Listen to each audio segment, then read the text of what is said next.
ready to get physical. It's time to talk some piss and more. We gonna talk about it all. DVD, CD, UHD, VHS, clips, Blu-ray. Who knows, maybe you'll even see a laser disc today. So let's get physical. We wanna talk some physical media. Movies and TV, music and more. Come check out what we have in store. This is the media house stream. It's time for some physical media on FanZcene. I know it was like really popular because it like won some Oscars and whatever, but Jimmy does that. It's got the Mighty Ducks guy. No! Yes, but no! He's not the Mighty Ducks guy! It's Emilio Estevez! For the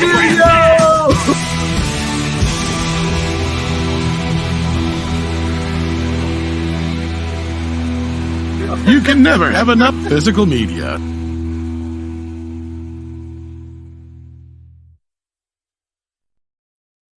Well, hello, fellow warriors. Oh, bring it on. Bring it on. Yeah. Applause. I can keep going. Yeah. Bring it on. This show is filmed before a live studio audience. Hello, fellow followers. Welcome back to the Physical Media Show here on FanZcene. With me tonight are my partners in physical media crime. Not that it's crime, but anyways. Not yet. Not yet. Not yet. We shall anyway, see in the right? future, shall we? We have Tom and Rook. How you guys doing? Heidi ho.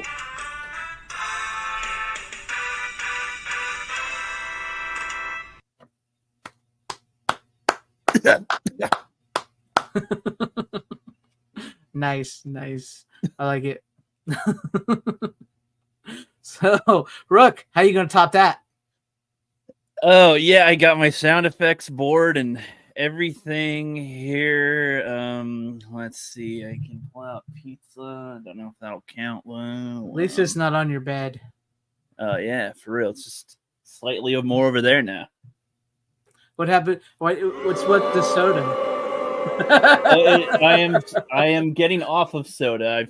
I'm having Coke Zero. I usually just have normal Coke, but I'm waning off of Coke in general, having less. Are you the motherfucker that broke into Kadish's studio? Who? Yeah, they took Kadish a couple of headphones and a couple of monitors, and they got a Coke Zero. Dude, I'd be doing pretty good if I had some more monitors and shit. Headphones. These are the only headphones that I own. Yeah. I'd be too fat to get away in time. I'd have to, they all squeeze. The robbers there squeeze through some hole, right? Like, think I could fit through that? Oh, thank you. You're supposed to be exercising. Okay, yeah. Well, yeah, but I keep on injuring myself too. every time I try to do jumping exercises, it's like injuring my legs. I'm like, I need to I'll get there again. So yeah, need to lay off the jumping. On that note, let's say hi to the chat.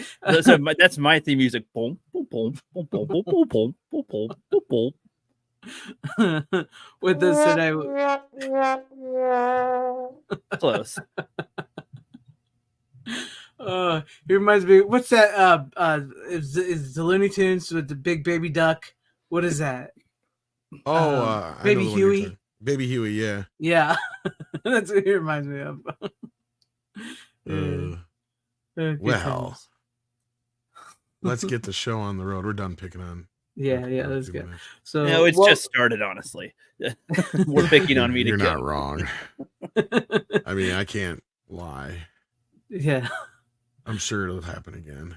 I'm sure it will. Within the next 20 minutes. Welcome. Yeah, go ahead. You're welcoming people. I'm sorry. No, yeah, sorry. All right. Welcome, Randall Brad. He said he may have to catch the replay. I hope you enjoyed the replay. Hell to you, FKHC 2005. Hello, Venabite. What is up, Tim Hayes? Glad to have you all with us this evening, night, day, whatever time it may be where you are. Delete a scene. Salute to you. Jeremiah Hembry. Let's go. Glad to have you with us this evening. Hail to you, Brian Barth. What's up, Ace Hanlon? Hola to you. And I like this, Tom. Let's effing go to KFC. Well, I like letters. No, you wrong, Colonel Sanders.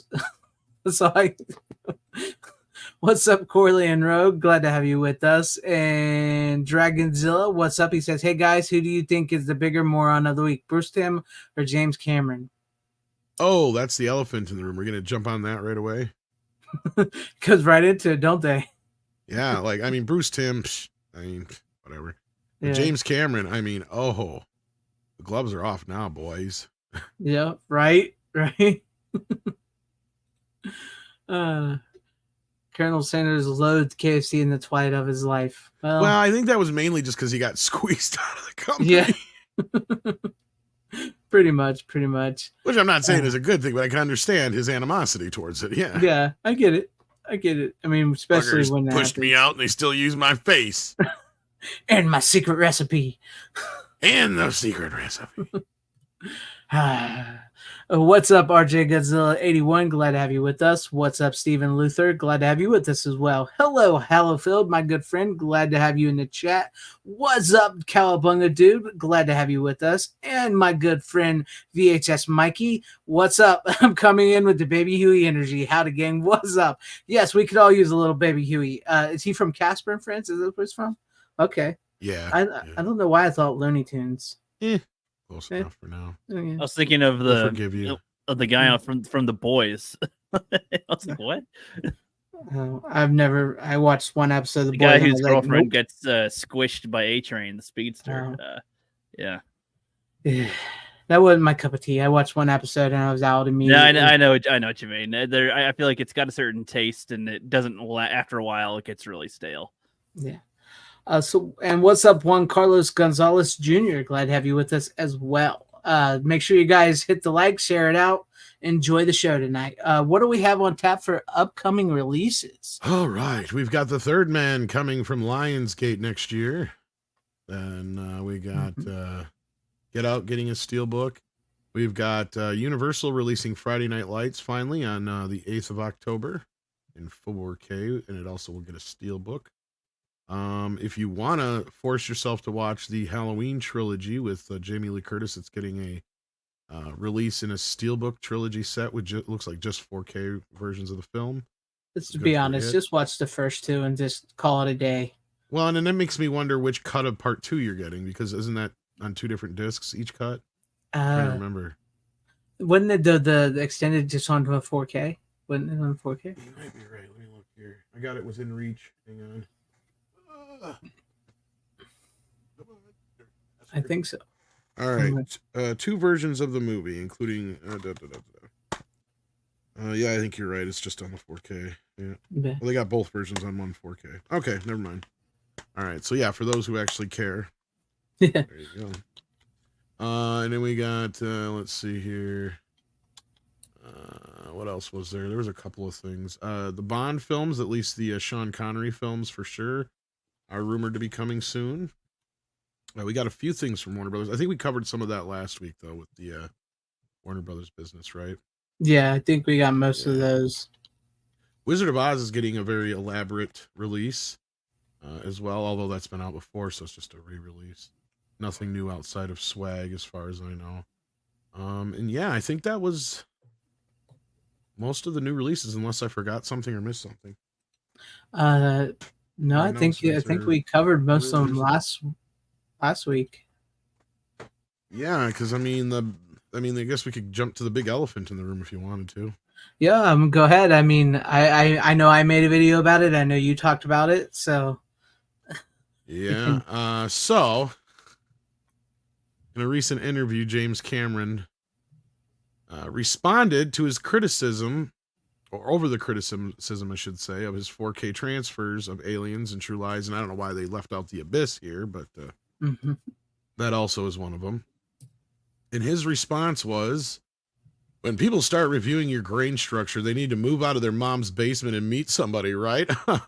I'm serious. I mean, are you fucking kidding me? I got a great team that does the transfers. I do all the color and density work. I look at every shot, every frame, and then the final transfer is done by a guy who's been with me for years. All the Avatar films are done that way. Everything is done that way. Get a life, people. Seriously. This guy's a dick. It does come off. So as a let me diva, get that this is true. straight. So you have the guy that worked with you on Avatar films you shot digitally, working on your film Right. from the past. And you know what's funny? They literally have to review the grain to remove the grain. Right? There you go. Well, and here's the thing. For those, we've brought this up before, and just in case there's somebody in the chat who has no idea what this is all about. Basically, what James Cameron did for True Lies, Aliens, and The Abyss, and probably most likely for Terminator 2, I wouldn't be surprised if it was the same kind of deal. Because people are saying, oh, you know, they still say, oh, it looks that way because they accidentally used the 3D version. And I've maintained for years, and I'm sure you'll back me up on this, Greg, that I say, oh, no, he did that. That was the version he wanted. Mm-hmm. That's what all the versions look like now.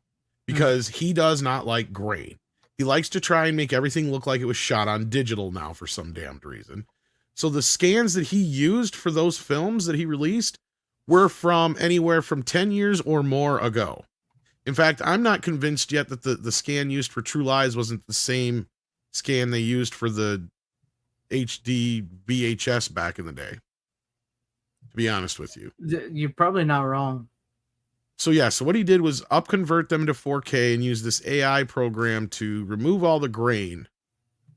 And the results are, needless to say, horrific. Now, granted, True Lies and Abyss have never been on Blu-ray before, let alone 4K, right? Mm-hmm. Yeah, Mikey knows what I'm talking about. Yeah, Mikey knows. So yeah, if you haven't seen the horrific images, they're out there. I don't think they have any in this article here. But yeah, I mean, we've discussed them before. I've went over it. It was so bad that I didn't even bother watching The Abyss. Yeah, it's just, and I know some people like them, and that's fine. Like I said, that's fine. If you like them, that's fine. But this attitude that he has, and for whatever reason he wants to make them look modern, it's beyond me. It's beyond me. I don't get it. And the typical, I'm so tired of the typical, oh, you live in your mom's basement because you don't agree with me. That's the worst part, right? Like, I mean, it's bad enough that you have to add injury to insult because you sold us these piece of shit movies, or at least those transfers, not the movies themselves. And then you go and you say the typical standard, oh, get out of your mom's basement and go get laid, you fucking nerd. Yeah. Well, so I live in my own basement, thank you very much, Mr. Cameron. That's what I said. Most of the people buying these 4Ks, these 4Ks aren't cheap, right? That's a niche market within the average person's not going to care if they have a 4K or a 2K DVD. Honestly, they'll get what they get, and they usually, yeah, I got you. Would you fucking kick him already? No. So I was gonna say, I think that Cameron I think that he's misunderstanding what the issue is. I think thinking, you're right. Yeah. I think that he's thinking that people are they're watching the movie and he thinks there's nothing wrong with it. But then there's some people that are like, well, under my microscope, it appears that there is a visual difference. Only if you look under a microscope, I noticed the grain issues or something. But it's like, no, it sounds like the way that you guys watch them is I haven't seen these newer versions with stuff with their transfers and whatnot. Like, it looks like a worse visual quality, right? Like you guys showed the screenshots of True Lies and stuff. Bad. Like it visually looks worse, so that's a distraction. That's not good. Well, here's a good example. Part of the experience, right? I mean, and this is maybe a bit nitpicky, but this is a prime example because it's the same kind of shit we get with Jaws 3 recently and some of this other stuff. Like, look at that picture in the background. Yeah. Like it looks like a fucking demon. And Like this monsters. is the close up of the hair, right? The hair looks like plastic. Yeah, now, granted, this like is AI zoomed hair. in, Like AI but hair. exactly, and that's and granted that zoomed way in. I get that, but there's other images here I can show you guys as an example. I got a few myself too. Oh, go ahead if you got them. Throw it in. I mean, please. I got to pull them up. That reminds me that this actually may come up in one of my picks tonight about AI, about an AI transfer, because I was very disappointed. But it's not an official. It's official, but it's not official.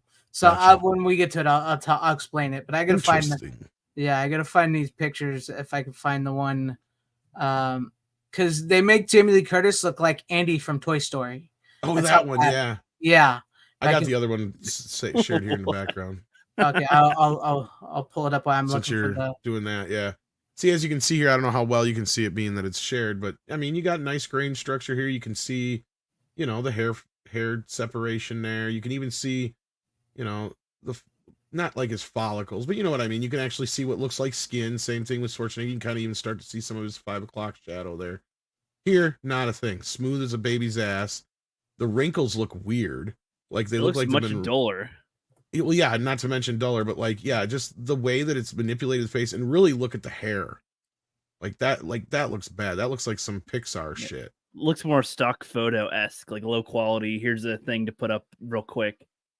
It's like you told AI to make a version of it, basically. Oh, if you told me, so like people, this actually kind of probably sucks for a lot of people that worked on like lighting and positioning of the camera on set, because yeah, the one on the right makes it look like there's just not much there. I know you can't tell much through that, but if you really look at this picture, I mean, like the way they smoothed her out, just look. Andy don't want to play with us anymore. Yeah, look at that. I mean, it's just like, it's insanity. Yeah, Andy don't want to play with Andy's got new toys now. Yeah, Andy don't want to play with us. Transfers. That's the thing when they use these 4K transfers. I mean, like, there you go. There's another great example. Oh, and that scene looks wretched, man. I mean, that scene has all kinds of shit going on in it. Yeah, it's just, and he's like, fix one ain't broken, you know. And what it really makes me mad is how do you think that looks good? Because you're taking an image that looks infinitely sharper and dulling it down like, you know, like an eraser that's been overused, right? Like that's what it looks like you did. Is like you literally just smeared the screen with Vaseline. It's like, that's not fixing anything. If anything, it makes it look more like video. Yeah, it does. It's pretty bad. It's like we keep saying, Brian Bart, it's funny that the man who warned us of AI is using AI. I'm sure I wasn't the first person to say it, but I remember making that post. Way back when. Irony of ironies. Yeah, and like I said, I know some people liked him, like Tyrell. He really liked him, and I don't fault him for that. It's just the fact that no, Tyrell, I'm sorry, I can't. No, I guess that's your opinion, man. And even with some of the flaws in the Alien 4K, oh no. No.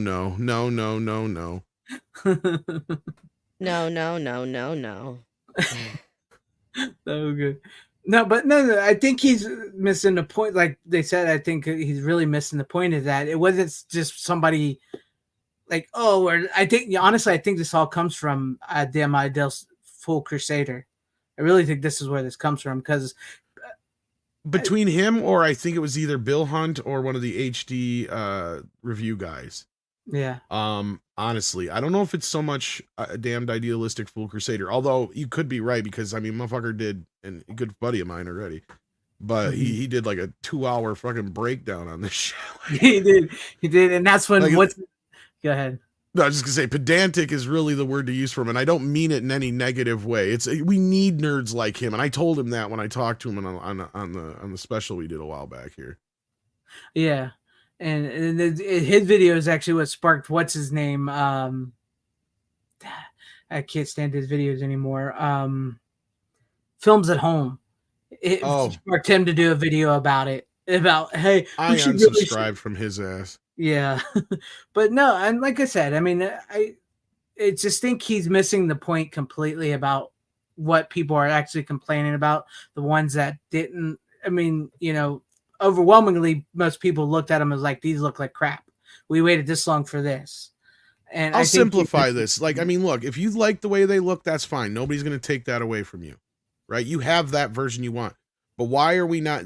You could have put that version on streaming and shit, and most people would have been happy, right? If you want to do that for that crowd. The disc version should be the rawest, fucking closest to the goddamn negative you can get.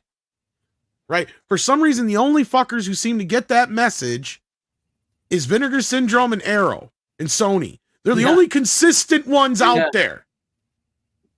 Everybody else, it's even Amazon is hit and fucking miss. I'll get on that a little later in a different time period. But that being said, we can't even say that about Warner anymore, and they used to be one of the better ones. Mm-hmm. You can't say that about fucking Universal. Could suck a dick right now, as far as I'm concerned. if we were going to have like a ceremony today for, you know, the awards for best and worst, as far as Universal is the topmost of the popmost, as far as I'm concerned, of the worst goddamn 4K company. How can you be a company that releases probably more 4Ks than anybody else, but you have the worst fucking quality control I've ever seen? The worst. How can you let shit like Jaws 3 out the door? Right, I still can't believe they did that with that. I get it if you want to make it look a certain fucking way. Like I said, do that for the streaming version. Because nobody buying that disc wants that version.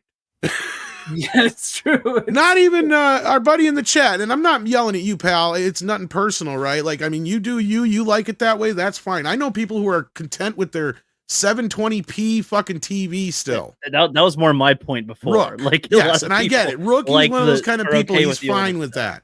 Yeah, that's cool. But for somebody like me, if I'm gonna I want to sit down and I want the experience that I would have gotten had I got to watch that at a premiere in a 70 millimeter blow up version, or what the fuck ever you want to call it, best quality at that time, IMAX now, what have you. That's what I want to sit down and watch, because I have state of the art equipment to watch it on. I got an 82-inch fucking TV, and let me tell you, there's flaws that you can see like a motherfucker on an 82-inch TV. I can't imagine somebody going to see these in a theater and thinking they look good, because we've already been hearing nightmare stories about Terminator. Yeah. Yeah, I've heard bad things about the new... Because all you're doing there is blowing up the problems even more. Mm-hmm. And these are the versions that are supposed to be for the future, for us to go see in the theater from here on out. That's the thing that most of us are trying to say. That's what Idealistic Crusader and I have been trying to get across to people for so long. It is important because these are probably the most likely last fucking versions we're ever going to get of these movies, right? This shit is not going to last forever. There's a reason why a lot of these movies are getting lost. And not just lost physically, but lost because they're deteriorating and falling apart. Yeah. So they need people who know what the fuck they're doing, not the guy who worked on goddamn Avatar. To be coming in and overseeing this shit. This is another example of what... I'm sorry, I'm almost done with my rant. It's another example of what I keep saying about George Lucas, Peter Jackson, James Cameron. They need to have their movies taken the fuck away from them. I'm sorry, you're too old to be messing with this shit no more. You're getting too fucking happy with your toys. Get the fuck away. Go do your fucking super special edition version over here. I don't care how many times you release that. But as long as we get the original version, fine. Why is that so much to fucking ask for? Why is it Ridley Scott, somebody I fucking hate, I can actually go, you know, at least he'll give us 12 different versions of the same fucking movie. Right. And he'll leave it at the grain intact and everything. You get every one of them. Yep. It's true. I don't know what it is with these guys that made so many. That's the thing, is they've made so many awesome movies in the past. Now they're just like destroying that. Yeah, these are my movies. Technically, Tim, at this point, unless there's some deep-rooted thing in some kind, I think there is in certain in the contract that they signed for Star Wars for the first 3 or 6 films anyway, Disney can't mess with those. But I wish they could in this case. They bought them. Right? You buy a house, you can renovate it, as far as I'm concerned. I get that when people make that argument. That's a tough argument to make. Right? If somebody buys a property and they destroy it, it's on them. Right? I maybe not be happy about it, but it's their choice. They paid the money for that fucking franchise. It's theirs. I'm not happy with what's been happening to Ninja Turtles for the last 12 years. Shit, 20 years, actually. You know, so like it's just one of those fucking things. I get it. And George Lucas actually should be called out because he didn't even direct Empire and Jedi. He has no right to be touching those fucking movies. And as Idealistic Crusader pointed out in his video he dropped today, you know, like there's other people that worked on these movies too. James Cameron didn't work in a fucking vacuum. Right. George Lucas didn't work in a fucking vacuum. These guys had other people around, and you're taking other people's work and you're discarding it and treating it like it doesn't matter. True. Like at the one point that I love to make about Star Wars, even if anybody who loves the special editions, that's fine. You can love them. But George Lucas destroyed several people's Oscar-winning work to make those. It's true. It's from all the, even like from talking to all the directors I've talked to in the independent field, they'll tell you that making a movie is not a one person job. It's a team, making a movie. And so when you hear guys like them talk, it's basically like, oh, I did this, I did that, I do this, I get to do this, I get to do that. You never hear that we did this, we made that, we worked together to do this, we should be able to fix this like this. It's always I, never we. So it's right, and that's fair point on both ends, right? Because right, exactly. at the end of the day, the person who's going to take the blame or the brunt of all the problems if something goes wrong is the director usually. But at the same time, you're 100% right. There's such an ego-driven part in people like James, and I don't mean to pick on George so much, but he's another one too, where they just completely disregard other people's work like it doesn't matter. Some cinematographer and some color timer and the light people and all these other people worked really hard, and the effects people did all this stuff. That's what they keep saying. We're not supposed to bitch about this stuff because people worked real hard, but yet they have no problem with just completely discarding their work for a new flashier CGI version of it. Mm-hmm. Or AI up converted. Yeah, AI.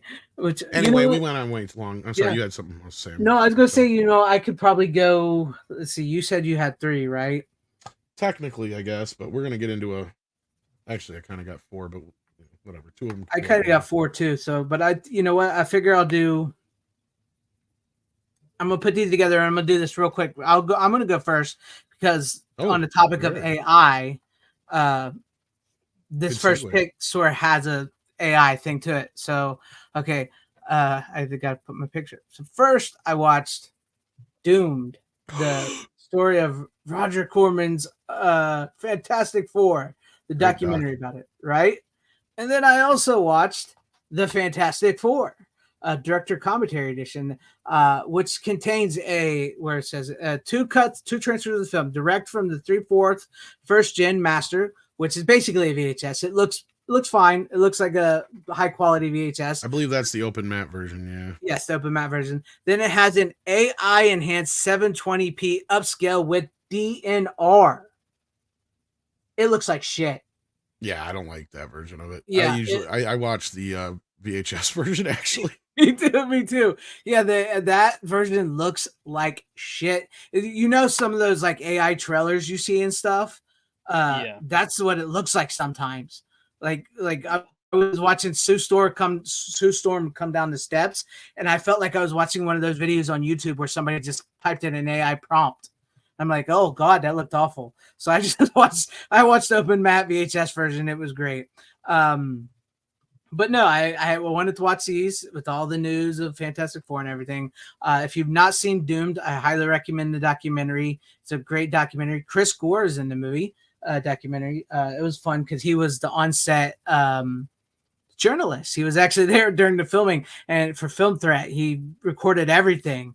So he's in this documentary. He goes over why the movie was made, how the movie was made. Basically, according to what's his name? Is it Icon whatever?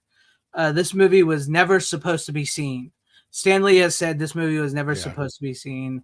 Well, it was a tax write-off and a rights retainer. Yeah, the guy that owned the rights to Fantastic Four kind of swindled everybody. Even by the end of the documentary, they tell you they think even Roger Corman was swindled by this guy.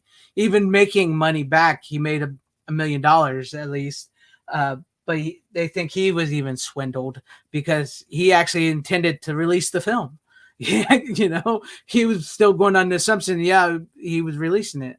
But the movie was made, and all the people, it was made under Roger Corman. He threw in like half the money. The Constantine Films threw in the other half, and they hired all these people. It was still like a low budget B movie type thing, but they tried their damnedest on this movie. And then as they were out promoting it, the cast and all them, they were told to immediately stop, and the movie was shelved. And nobody really knows what happened to the actual film. Avi Arad supposedly says he burned it because he was trying to save Marvel. Supposedly he got it and he burned the negative, but they don't believe that. They believe it's somewhere. And speaking of which, Well, I was going finding- to say it's kind of hinted at in the making of that version that got leaked out online is the version that we have here is the version that the director got from somebody. He had him do a scan of it, but it was only sadly only 480p, yeah. basically DVD quality. Somebody had the film wherever it was being held, so at least a scan of it was made. So that's what we got.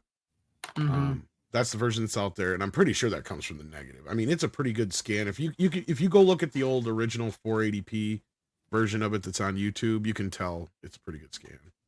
Yeah, it is. It's pretty good. It's a pretty good scan. But yeah, the AI DNR, which actually they said is approved by the director on this, because they actually have the director doing the commentary and stuff. I don't know why he would approve that. That's horrible. It looks awful. Well, I mean, he just didn't. I mean, if they should have got if it would have been a couple of years later, they might have been able to get an HD copy of it. But at that point, HD just wasn't. Because I mean, I remember that leaking out a long time ago. Yeah, I remember seeing it as a kid, and I honestly, I think I thought I saw it on TV, but I really don't remember where I saw it as a kid. People think that because the trailer for it was on a bunch of movies, including, I believe, The Punisher. Yeah. But I did. I mean, I do remember seeing it though. I actually did see it. Maybe I saw a bootleg copy of it when I was young or something on a VHS or something. Because I remember when I was watching, I was like, I remember this scene. I remember that scene. But no, it's a great. I'd have to find the link. I think he's still selling them. Yeah, because they're not the Fantastic Four movie is not official, guys. So it's not supposed to exist, as we say. There's ways of getting it out there. Basically, I bought mine through the guy who made that documentary. Yeah, that's what I'm looking for. It's like, and I actually was in a correspondence with him for a while. I was going to do an interview with him, but he's actually like a professor, and then he just got so busy and whatnot that I just never got to it. But yeah. Those guys usually are like the documentary people like that. Really, typically, they're hard to get down because they do have other stuff like that. But yeah, no. Speaking of AI, like I said, the AI upgrade of that is not very good. But it was fun. I had a good time rewatching the Fantastic Four. And watching the Doomed, because I had not actually seen Doomed. I've had it, but I've not seen it, and I finally watched it. And it was a really good documentary. And here's I love digital. Don't get me wrong, but here's the downside of having movies like Batgirl and Coyote versus Acme as a digital master. They were able to take them down before anybody was able to copy them off and get him out. This only exists out in the real world because people had tapes of it. And then bootlegs were around for years. Like you used to be able to go to Comic-Cons and stuff and pick up 3rd or 4th generation bootlegs of the movie. Yeah. Because it was never finished. Like the audio's not finished. Like the guy was supposed to come in and redo Doom's voice. It has like a temp track for music and sound effects and all that kind of business. It's not done. It needs a bunch of ADR and all that kind of stuff and actual Foley work done to it. So that I wish they would have just done that instead of up converting with AI. I'd have been like, why don't you go back and finish the audio? Because that would have really helped the movie. Because the movie don't look. Yes, it looks chintzy. It looks cheap because they only had $1 million to make it. But what's sad is to this point, it's the most comic accurate Fantastic Four movie we've ever gotten. It truly is. It truly is because which is sad. Yeah, because they really like when you're listening to the people, like even the one guy. I can't remember what he did on it, but like he helped with the casting and putting it all together. He was a huge comic book fan. And like when he got really excited when he got the script and they found out they were making it. So like the people working on it were really big fans and you could tell they took it seriously. Yeah. They bought the comics. They read the comics when they were kids and they did their best to put it in there. It's just, they didn't have the money. Right. It just wasn't finished, right? Like that's the other thing. It's not finished. Yeah. I wished fans would be able to finish. And that's the beauty of it. Having a physical copy out there somewhere. Someday somebody's going to stumble across that film, the film reels, and they're going to scan them somehow. and we're gonna get it out there, and maybe, just maybe, people will be able to finish it maybe with AI now at this point. See, that's the sad part, is when that Blu-ray that you have in your hand there was made, shit, it was like 5-10 years ago almost now, not 10, but close to 5, or over a 5 at least, because I've had it for a while. So that's early AI shit. Look how far we've come since then, but I still don't like it being used on anything that there's no reason to be used for. Actually, this Blu-ray is from 2022. Is it? Mm-hmm. I thought This is the version. It says exclusive director's commentary version 2, 2022. Oh yeah, you're right. Mm-hmm. Maybe I was thinking the documentary, because the documentary is out a few years earlier, I think. Yeah, I think the documentary. And I have the version that actually has like a sticker on it, I think. Like it even has like a bonus disc that he shoved in there on the side. Yeah, I got that. Do you? Okay. Yeah. But otherwise, yeah, I just got the same one you got here. Yeah, but well, it's at least 2 years old now, anyway. Yep. But I mean, yeah, if you get it, I'm trying to find the Big Cartel, because he sells it on the Big Cartel. I can't remember the name of it. If I find it, I'll put it in the chat for you guys. I have a link somewhere, but I don't know if it's any good still or not. Yeah. But there you guys have it. That was my first, and it's a fun movie to watch. It's a little cheesy. It's a little chintzy. It's honestly, it's kind of weird with the Sue and Reed Richards in the beginning, because like he's staying at the Storm house when he's in college, and he's clearly still like a 30-year-old man, and Sue is like a 14-year-old girl. And so it's kind of weird. And then he leaves, and when he comes back, he's like a 30-year-old man. Same guy. This time he's just got gray hair in his head, and she's like a 20-something-year-old woman now. And then, oh, hey, you're cute. So it's kind of weird in that regard, but it is pretty accurate. They're pretty down to the characters. It's just like, it was just made for the cheap, and they didn't have all the money, and they never got to finish pre-production. And like they even mentioned in it, like the one guy who they hired to do like the CGI, which was early stages, he claimed he had worked on was it not Jurassic Park? I can't remember what movie he said. Maybe it was Independence Day. He claimed he had worked on Independence Day, and he was talking to the Big Game, they said, and they would send him stuff, and what he would send back was just pure trash. He said he was like, it was way in over his head, didn't know what he was doing, and then he just stopped communicating with them and stopped doing anything. So they had to go to another guy to do some other work, and he did really good work. And so they just never finished it. And like like Tom was just saying, like even the guy that played Reed Richards said that someday someone is going to find the negative of this film, and they will release it. And he says he just hopes his grandkids will be able to watch it, because he ain't going to be around when he's, it ain't going to be released while he's alive, probably. Which he's probably not wrong. But I mean, they do make a good case in the documentary about releasing the movie on a because we're Blu-ray collectors, right? We're physical media collectors. They talk about how this movie would sell, and it would probably sell a lot on a 2-disc Blu-ray or DVD set for collectors. And that's all they ask. That's all the cast and crew ask, is that just let people buy this movie. That's all they want. They put up, because a lot of people put a lot of work into this movie, and they were scammed. None of the cast, none of the crew. I was going to say, by now, I would think most of the people that had written it off and stuff would be dead. Yeah. I mean, Roger Corman's dead. I think Jones dead. Yeah. So, like, I mean, how many people are actually left, right? Like, I mean, at this point, fuck it, release it. I mean, just do it. I don't know. Yeah. I don't know who can legally, though. That's the problem. Yeah. I see Justin in the chat. My buddy. Justin. Yeah. This guy. Yep. Hello. But anyhow, so yeah. No, I can recommend it to the point of it's nice to have as a nice little also ran. So yeah. Yeah, it's a nice little thing, and I mean, they're pretty solid Blu-rays. So if you're a fan of the Fantastic Four Marvel comics, I recommend it. It's good. It's I just cannot remember for the life of me. Like maybe it was just a trailer, but I could have sworn I remember watching this movie in its entirety when I was young. Like I said, it did make its way out. If you knew somebody who was like a frequent nerd who would go to, or a person who would frequent like Comic Cons and such. It was out there. Like I remember it being when I first started downloading stuff on the net, when the video started becoming available, not just music.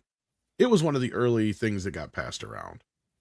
Right. So I mean, it's very possible that you knew somebody who just happened to have a copy of the bootleg. I had to, because I remember, because for some reason I remember seeing that and the Captain America movie within like a week of each other or something. Weird. For some reason I remember. I think the trailer's on the Captain America movie as well. That's the thing. That trailer was on a bunch of movies. They just everything. It never came out. I remember asking people like like at the video stores and stuff, is that Fantastic Four movie out yet? No. Yeah. Then after a while they'd be like, what? It never happened.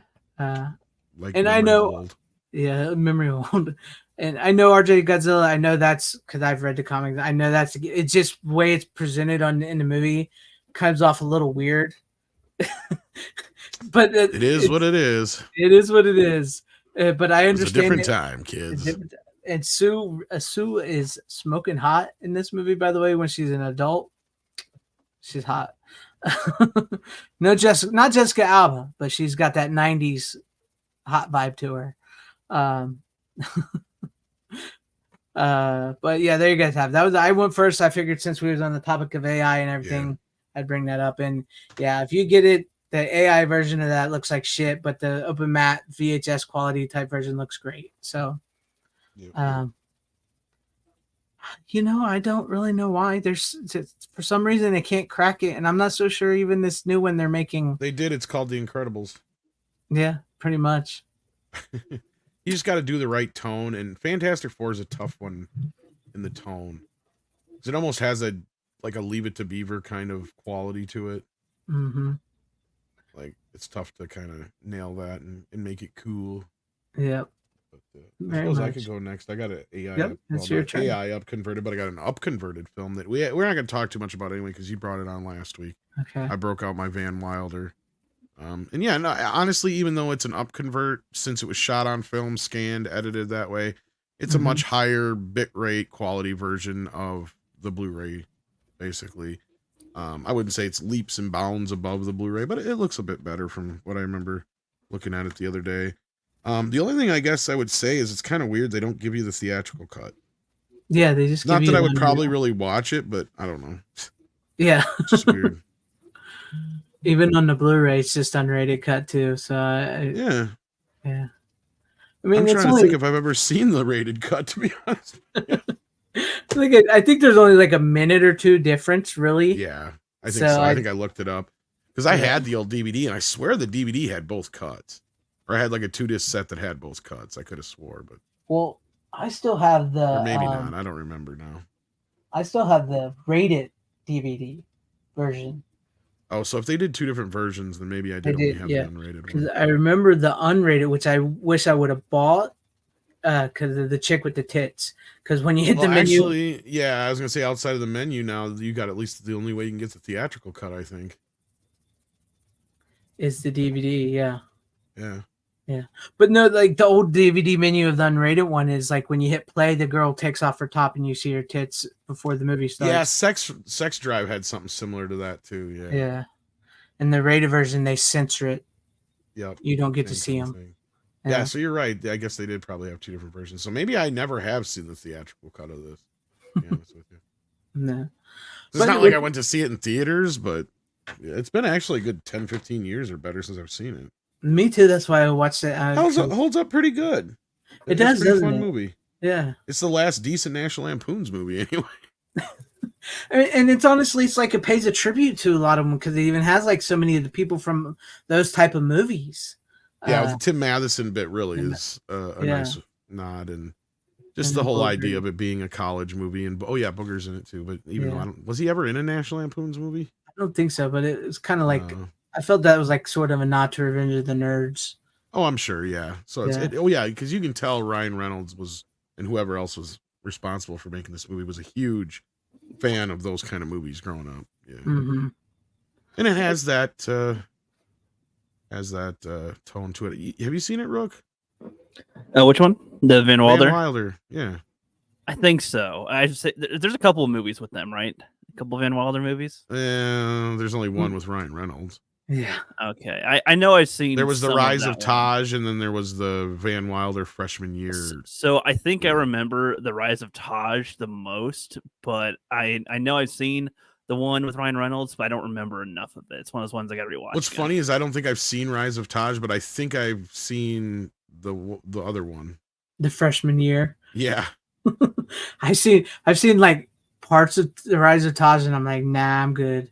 Yeah, honestly, if I'm remembering Rise of Taj properly, it had humor that my brother loved the most, and it's like I just don't know. There's like a lot of, well, look at their balls, and it's like, oh god, I don't know. It's not actually funny. It's just like, oh look, it's kind of gross, and they farted in their face, and it's like, I don't know about that. And yeah, this got a Dolby Atmos upgrade for the sound. I don't know if it necessarily needed it, but Hey, at sounds good. At least they put some good sound work into it. But no, yeah, I had him. Same you. I had not seen that movie in probably a good 10, 15 years myself, and it was a good time. I enjoyed it. It does hold up. It still has that like old school R-rated college humor type movie that we just don't get anymore. Yeah. Well, and I remember seeing this, and I'm like, yes, Ryan Reynolds is the guy who's going to take the mantle from like Chevy Chase and Jim Carrey and those guys, right? Like I kind of see, and especially at that time, Jim Carrey was really pushing for the dramatic stuff. So like, I kind of knew. I just kind of, I'm one of these people who can kind of tell when somebody has the royal jelly of sorts, as Paul Chatto likes to call it. And he's one of them. Like, you know, I just seen him the first time I saw him in Waiting, and I'm like, this is a guy that's going to go places. He's going to be a star. He's going to be big someday. And like most of those people that I call, it does take like 10, 15 years. All the way back to like Johnny Depp, I was calling this shit. You're the guy that's got the cigar that pulls them aside. Hey, look, Johnny, you got a future ahead of you. You're going to be the biggest star around. I don't know. I mean, I'd probably make a good scout of some type, possibly. But like, and again, you only can go by my word. But I mean, I could, you know, if I had to produce people to say it. But no, I've always just had this little thing. Like Jack Black's another one. Certain people, like the only one that kind of had a little bit of a poof, and but it fizzled out was Steve Zahn. Like he's another one that I said the same thing about. Like he's one of the only ones that kind of didn't quite didn't quite catch that wave the right way.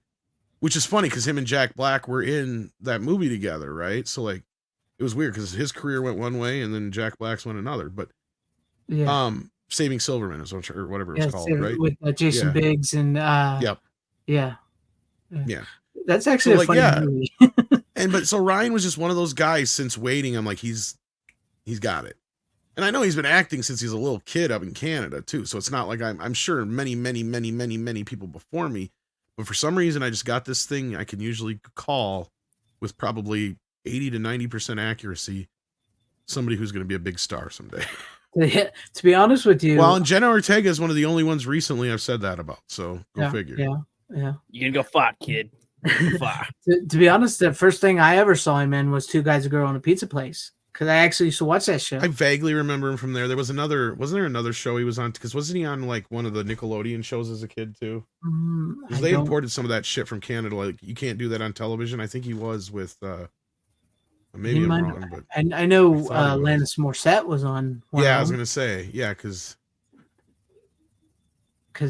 I don't know. He might have been on that, but I just that was the first time I ever saw him was on Two Guys, a Girl, and a Pizza Place, and you could tell, you sort of like you said, you could tell that out of that cast, he was the one that was probably going to make it. The other ones, as you see, didn't really go anywhere, other than Nathan Fillion, who was actually on that show later.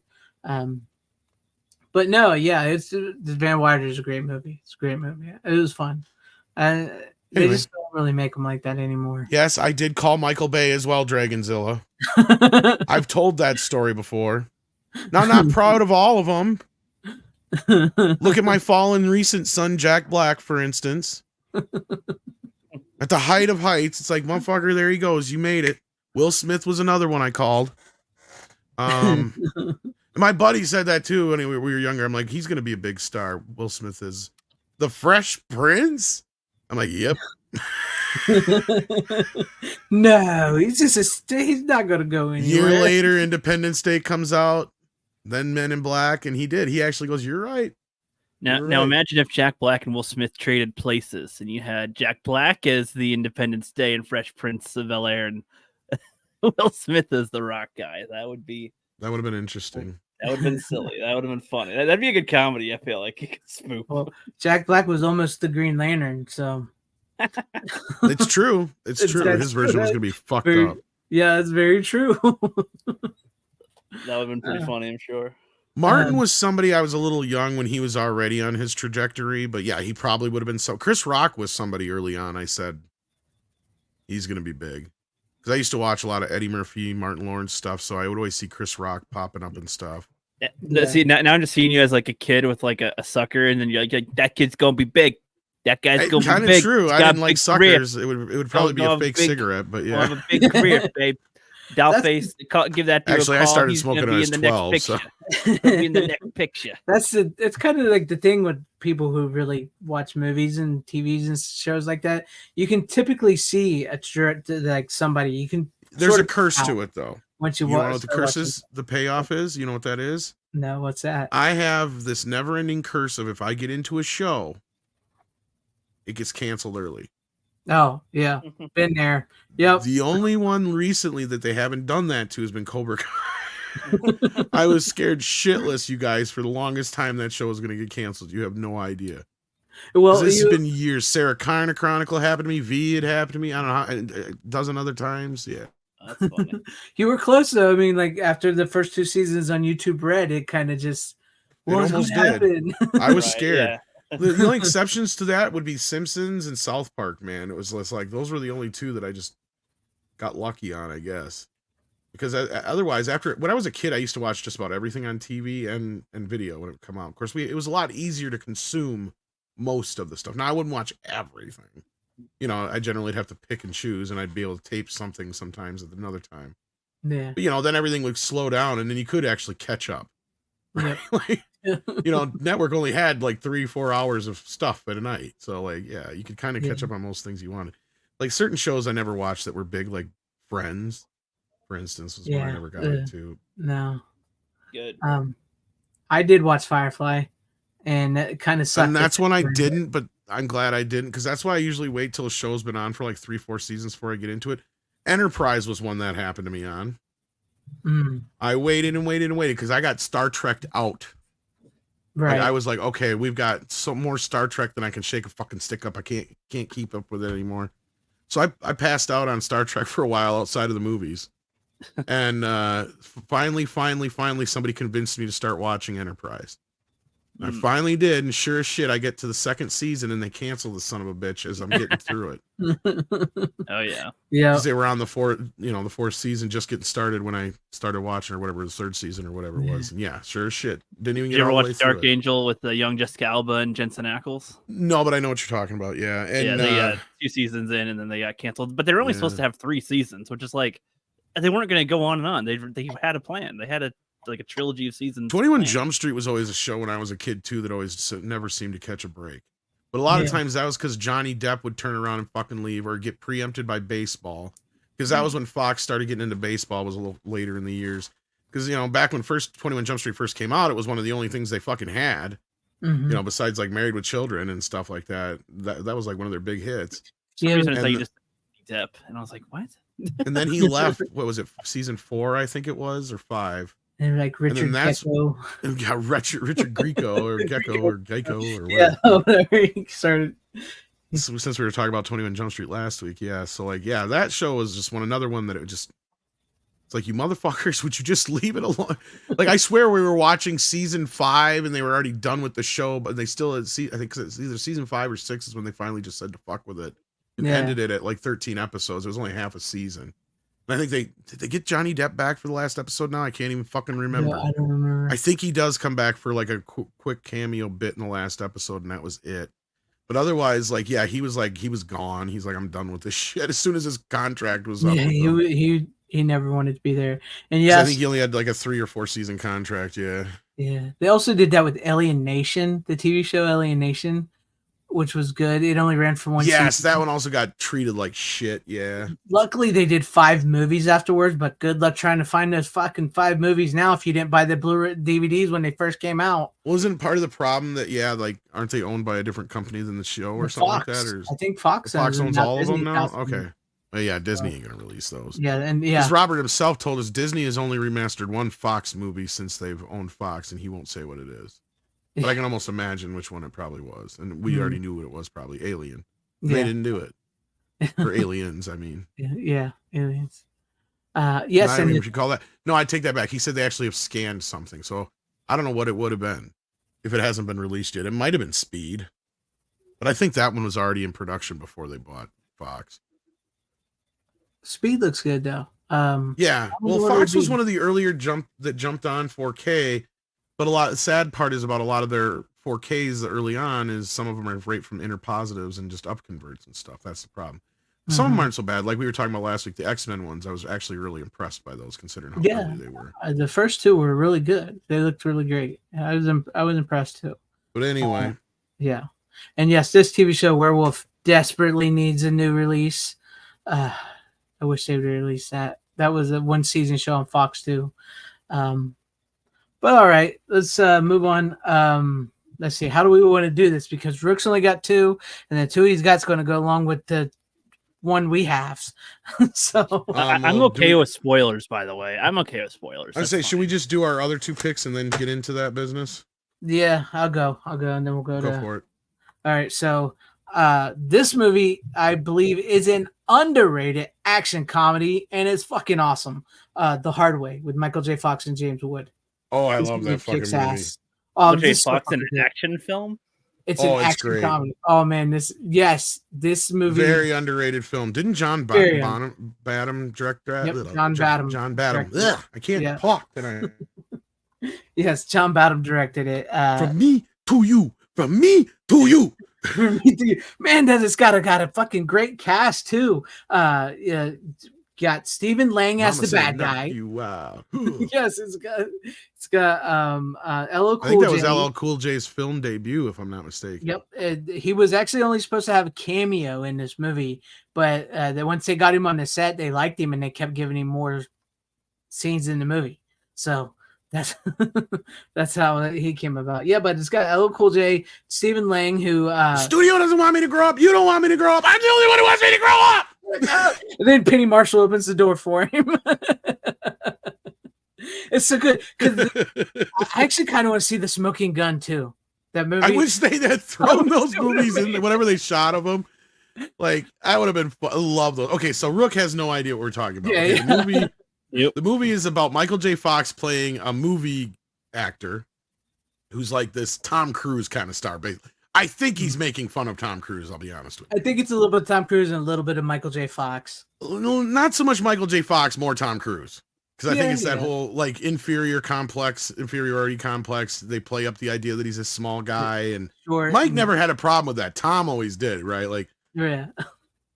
So like what you have is this guy, he wants to break out of, he's basically been doing like this Indiana Jones type role for years. He wants to break out of it. He wants to do a gritty, realistic cop type movie. He wants this part real bad. Mm-hmm. So he gets the idea. He sees James Woods on TV because James Woods is this dirty, hairy kind of cop, right? Mm-hmm. No nonsense, fuck it up kind of cop. And he's been going after the party, what is his name? The Party Crasher. The Party Crasher, yes, thank you. Yeah. Who's Stephen Lang's character, who's this gun nut guy who's been going around just randomly shooting people at parties, dance clubs and such. Yeah. So he's been on the trail of this guy for a while, and he's trying to antagonize him on TV and shit after a really fucked up. They almost had him and they got away. So like Michael J. Fox sees him on TV, he's like, "That's the guy I gotta be that guy." So of course, he hasn't worked out that he gets to go tag along with him, and of course, James Woods' character's got a choice: either you're suspended because of the fuck up you just had, or you let Michael J. Fox run around with you for the next. Yeah, the next whatever 2 weeks. It is, the next 2 weeks or whatever. Yeah. And he's like, no fucking way, kind of thing. And also, so he treats him like shit. And, and he can't work that case either, the Party Crasher, because he's basically suspended. That's the only reason he's still working is because he has to take on Michael J. Fox. Yeah. And you know what's funny is, speaking of ride-alongs, James Wood actually rode along with Lieutenant James Woods, who was What? a police officer. He shadowed him to learn to be the cop for the movie, which is funny because yes, there's an actual cop named James Woods. That was funny, but yeah, then like so he's just like picks on him, and they're constantly making fun of him, and he thinks he's trying to steal his girlfriend at one point. He thinks Michael J. Fox's character tried to steal his girlfriend, but she's not. And yes, young Christina Ricci is in it. She plays his girlfriend's daughter. Is so like that's how the movie goes, and then like he has this way. Michael J. Fox keeps having this way where he keeps trying to help him, and he sort of does help him, and he keeps getting into these situations, and it's really very well done, and it's just it's fast paced, it's funny, it's just like James Wood knocks it out of the park in this freaking movie, and so does Michael J. Fox. It's just so good. You've got to see this movie. It's well worth it. It's very underrated. It's a great action comedy. The sad thing was it opened up against what was I saying? Because it never made number one. What was it that I saw? Oh, it that bombed at the box office. Sadly, Yeah. this was a sad time for Mike because as a Michael J. Fox fan at that time, after Teen Wolf and Back to the Future, between him and Eddie Murphy were probably my two top actors growing up, and yeah, he had just a string of flops, and this got muddled in that mess. I mean, he did Greedy, he did For Love or Money, he did this. I'm trying to remember the other one he did right around the same time, and they all just bombed at the box office. Sadly, pretty much everything he did after Back to the Future 2 bombed. Yeah. And The Frighteners was another one down the road here too, because that was 96, but I think there was another couple in between there too he did. But he got lucky and he was in like the American President and a few others that managed to hit. But yeah, sadly, this is the most overlooked of the 3 or 4 that we just mentioned, and it's the one that did not deserve to bomb. Right. No, like, I mean, I understand why kind of Greedy and the other one didn't work so much with audiences, but this one should have. And I don't remember what it came out against. Probably Lethal Weapon 3 or some shit. Nope. I don't know. It opened against Silence of the Lambs and New Jack Silence City. of the Lambs. That's why. Okay. Yeah. Yep. Never had a fucking chance. Never had a chance. But it is a really, really solid. It's a solid movie. You're so right. This movie did not deserve to bomb. And you can tell they put a lot into this movie. And Michael J. Fox is just like awesome in this movie. James Wood just kicks ass. It's an incredible movie. We got a great odd couple chemistry going on that works. And the supporting cast is great as well, like we mentioned. Doc Hollywood was that saved his ass. You're right, Boba Fett. I forgot about Doc Hollywood. Thank you for reminding me. That's a good movie too. That saved his ass big time. Yeah. I guess he's permanently retired now, especially in Hollywood because of that. And he even said he. Oh, go ahead. No, I was gonna say he had to be quiet because of Oppenheimer. Yeah. He was like a producer on it or something. Yeah, he took one for the team and didn't really, because I don't even think even though I think he got an Oscar for being one of the producers, I don't think he showed up to the Oscars just so it wouldn't overshadow everything. Because not to get political, but damn well, every paper the next morning would be talking about it and how should we really be celebrating Oppenheimer since one of the producers is a Trump tard? Yeah, pretty much. They would have. But God bless Kino. God bless Kino Lorber. Right? I actually have an import of that too. I have that one plus, but yeah. Because I had to import it years ago because it was hard to come by. It was only released on DVD, and then for a while you could only get it in like this 3-pack with Greedy and I think For Love or Money. Yeah. And then finally Kino brought it out. There you go. You'll enjoy it. They have it. It's a good movie. Does the import? Well, you probably don't have it with you. I was gonna say, does it have any special features different from this? Because this has like nothing. Actually, it's right here. I think because I'm near my H's here. Hang on. Yeah, because this has got audio commentary with the director. I was gonna say I think it's the same exact transfer and commentary or whatever, and that's about it. And I think the trailer's on it. That's about it. Yeah. It's like I got things in a kind of an order, but they're not like because everything's so discombobulated. Not everything's in real actual alphabetical order. Or if I watched it at some point, that means I moved it, and it's probably over my other Oh, Brian Barr said they grossed 64 million on a 24 million budget. I mean, yeah, that's good money, but It did better than I thought. Then, yeah. yeah, it's often overlooked though because it opened up against Silence of the Lamb And New Jack City. Actually, I was New gonna say Jack New Jack City was probably the one that got the most at that point because I think Silence of the Lambs it took a little while for it to catch on. If I'm not mistaken, I could be wrong. That's just my memory of it for some reason. Yeah. Okay, yeah, I got the got that here. For some reason, I don't have my Kino one here. That might be over in this other shelf, but yeah, not much you can say about the cover though. At least, Yeah. actually, I don't even think this has a commentary on it. I think that's new for the Kino release. To be honest with you, looks to be that way. Plus, this was Region B, so I had to watch it on my other player back in the day. Yeah. But I believe it's the same scan. It looks like. Yeah, but it's totally. I had not seen it in a few years, and I had the Kino. It's nice that we got it. So yeah, I had to watch it. It was a good time. It was a good time. I enjoyed it. Highly recommend it, Rook. If you like Michael J. Fox and you want to see him a bit I differently, think that's one you'd like. yeah. All right, Especially I wrote it down. if you like Lethal Weapon and stuff. Yeah. Yeah. Totally. And that's the thing too, is because like he wants the role, and Mel Gibson is supposed to get the role he wants. He's like, that's the whole thing. Is like, oh, you can't give that role. There looks like they're going to give it to Mel Gibson, and then he's like, no, I will get this role, and that's why he goes over with James Woods and even like his girlfriend makes a joke about it. He goes, oh, I don't really like that Nick Lane guy. I like Mel Gibson more. He goes, I like her even more now. It's really good. It's a good movie. It's fun. It's got a great cast to it. Yeah, it's Stephen Lang, man. Even with white hair, he looks so young in that movie. Sweet. You and Runner seen the same movie. You should know who Stephen Lang is. He speaking of James Cameron and everything. Avatar. Yeah, he's in Avatar, and he's also in that Blind movie you guys like. Oh, yeah, that's right. Okay. Yeah, yeah. He should have played Cable. Yeah, he should have played Cable. Yeah, he looks like a good fit for that. Sure.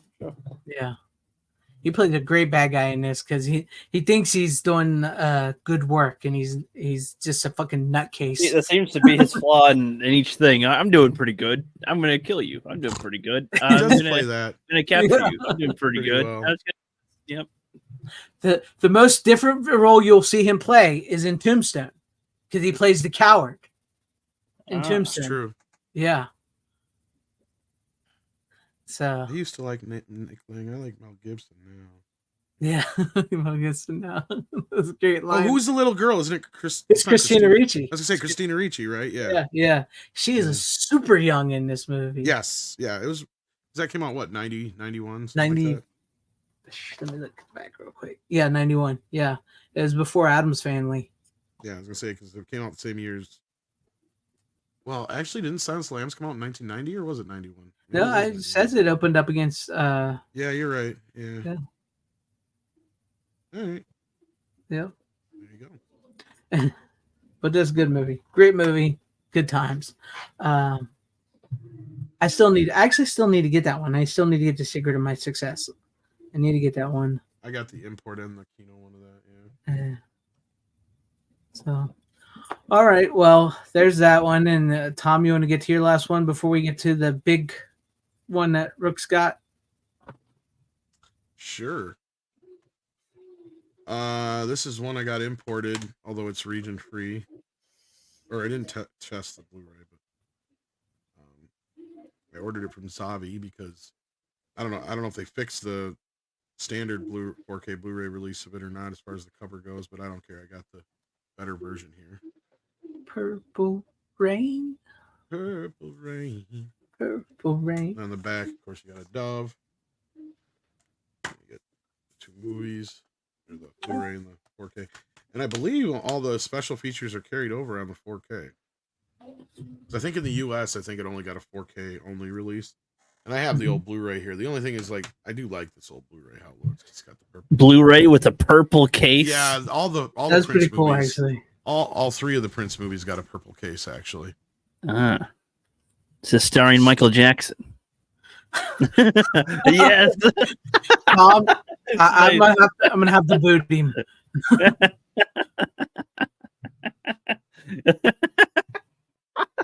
Prince is gonna like come haunt you tonight. You know that, right? I love your reactions when I say something absurd.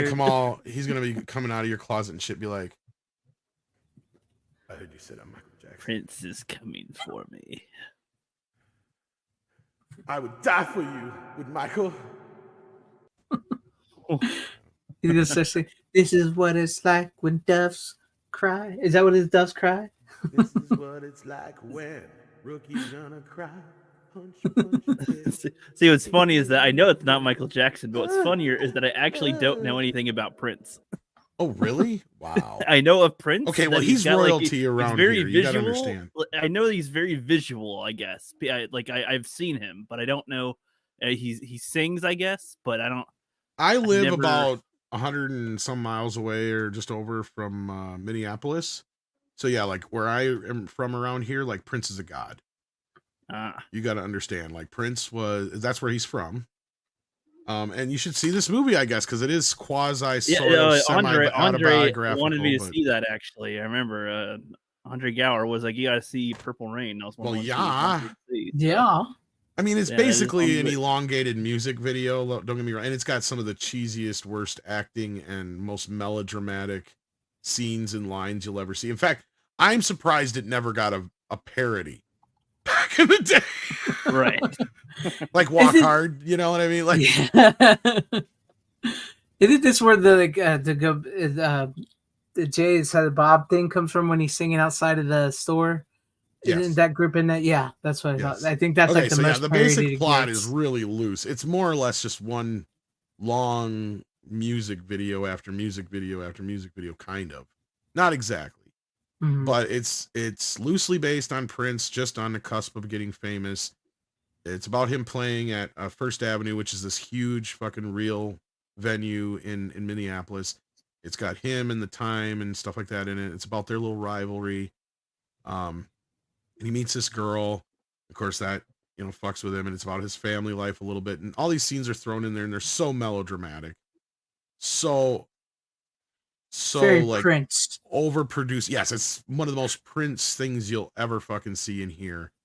And they actually have, and I'll give Warner Brothers credit, they actually have the original stereo soundtrack on here for the first time since, I think, DVD.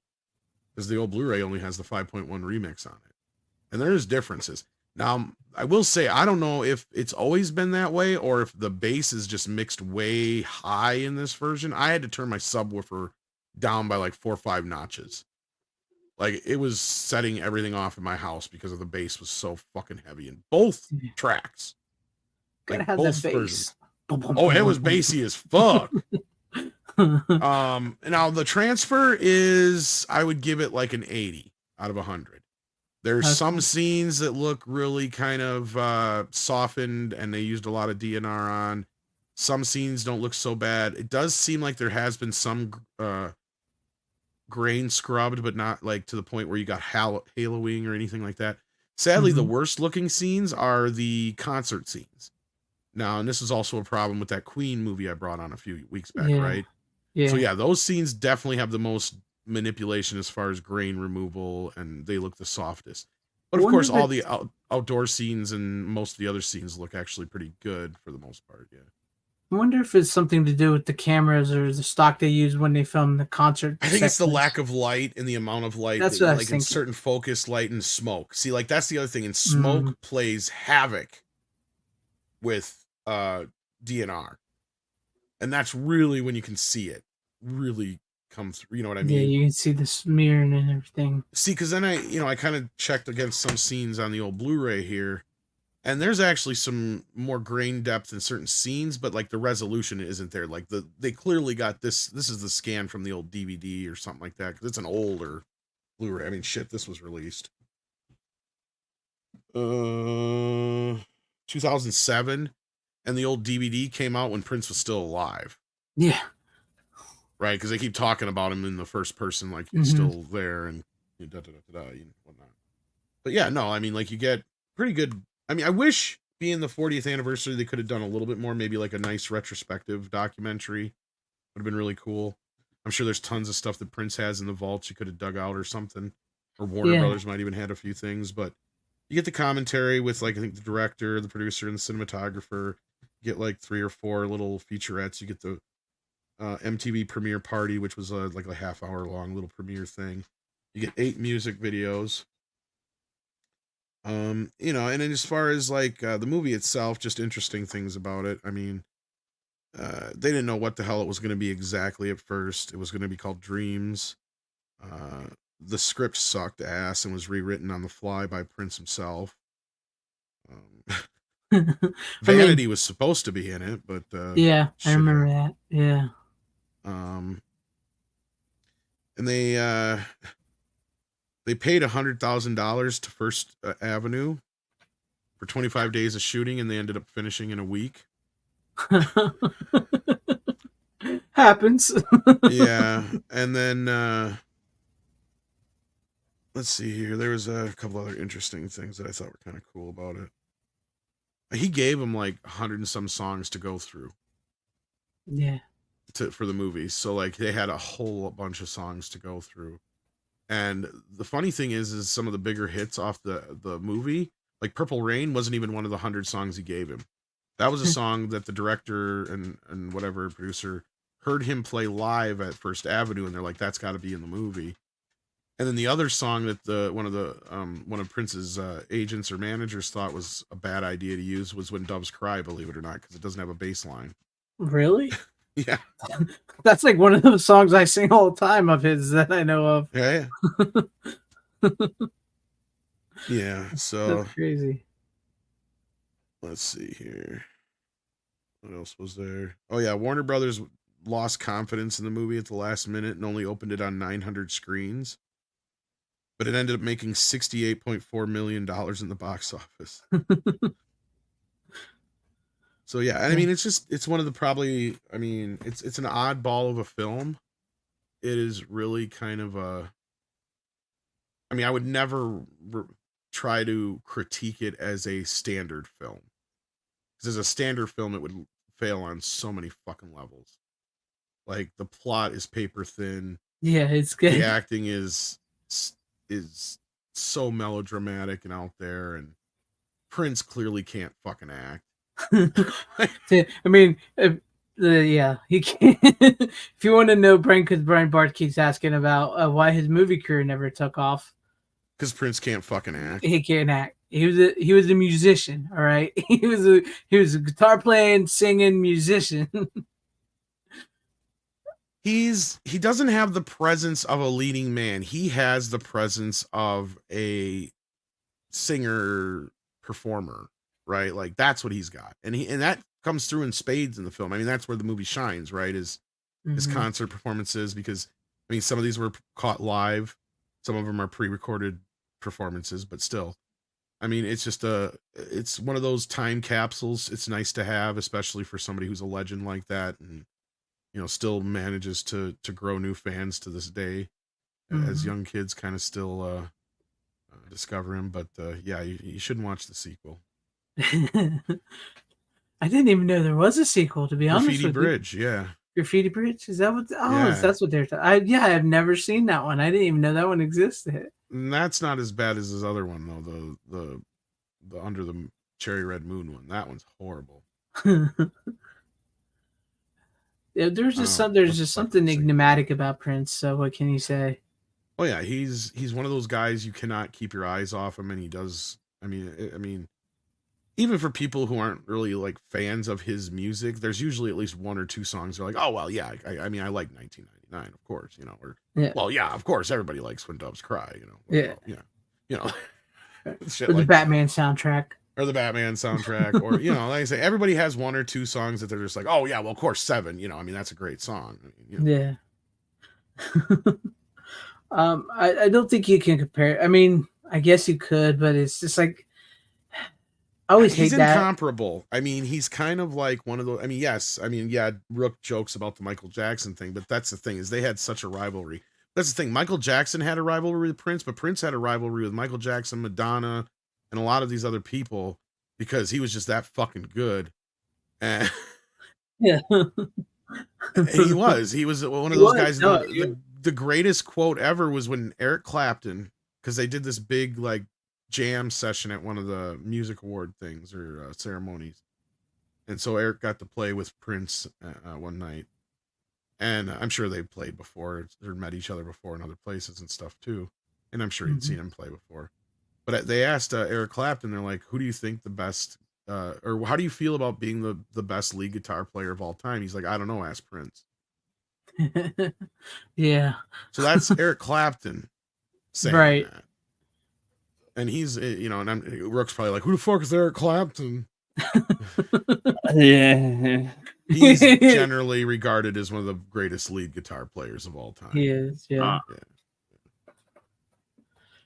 Rook, you're just so. You ever hear the song Layla? If I have, I don't know it by the title. It's possible I heard that. Yeah, that's his. Tears in Heaven. Shit, he's done tons of them. But anyway, did he do cocaine? Cocaine. Did he do? Yep, cocaine. Yeah, cocaine. Yeah. Yeah, it's possible. It's possible that I've heard a lot of Prince's songs. I just don't. I don't always. Prince, unless I heard a lot of his songs. Unless I don't like even before I got more into AC/DC, I would have been like, I have no idea if I know AC/DC. But then it's like, oh, I've heard like 10 of his songs, so yeah, or their songs. So it's like, yeah. Have you seen Batman 1989? Is that the one with Jack Tommy Lee Jones? Or sorry, Oh my Jack God. wait. Hold on. I guarantee you The somebody's first leaving a comment Batman tomorrow. Oh. I've seen some. I've only seen the scene where the chick like throws wine in his face or something, and his like fleshy makeup comes off or something. Yes, that movie. That's all I've seen of that one. I've really only seen that scene. Well, I've seen the other Batman ones. Okay, the scene just leading up to that is they're messing with all the art, that music playing. That's Prince. Okay, cool. Party man. And then the song is playing during the parade is Prince. And then they had a music video called Bat Dance that's shown on MTV every 5 minutes in between Like a Prayer and On Our Own by Bobby Brown in 1989. Like they had just those 3 songs they'd play over. Oh, and Paradise City.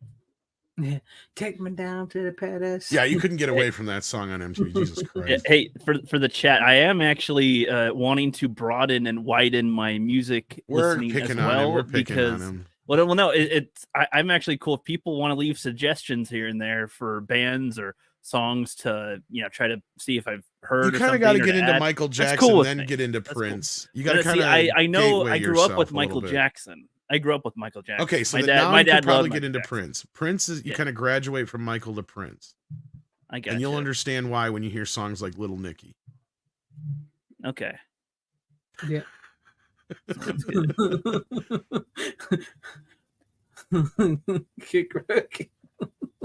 Oh yeah, you guys love to pick on me. If I wasn't here, it wouldn't be nearly as fun to have me say shocking things. Masturbating with a magazine. Rick's like, what? And then I saw Little Nicky grind.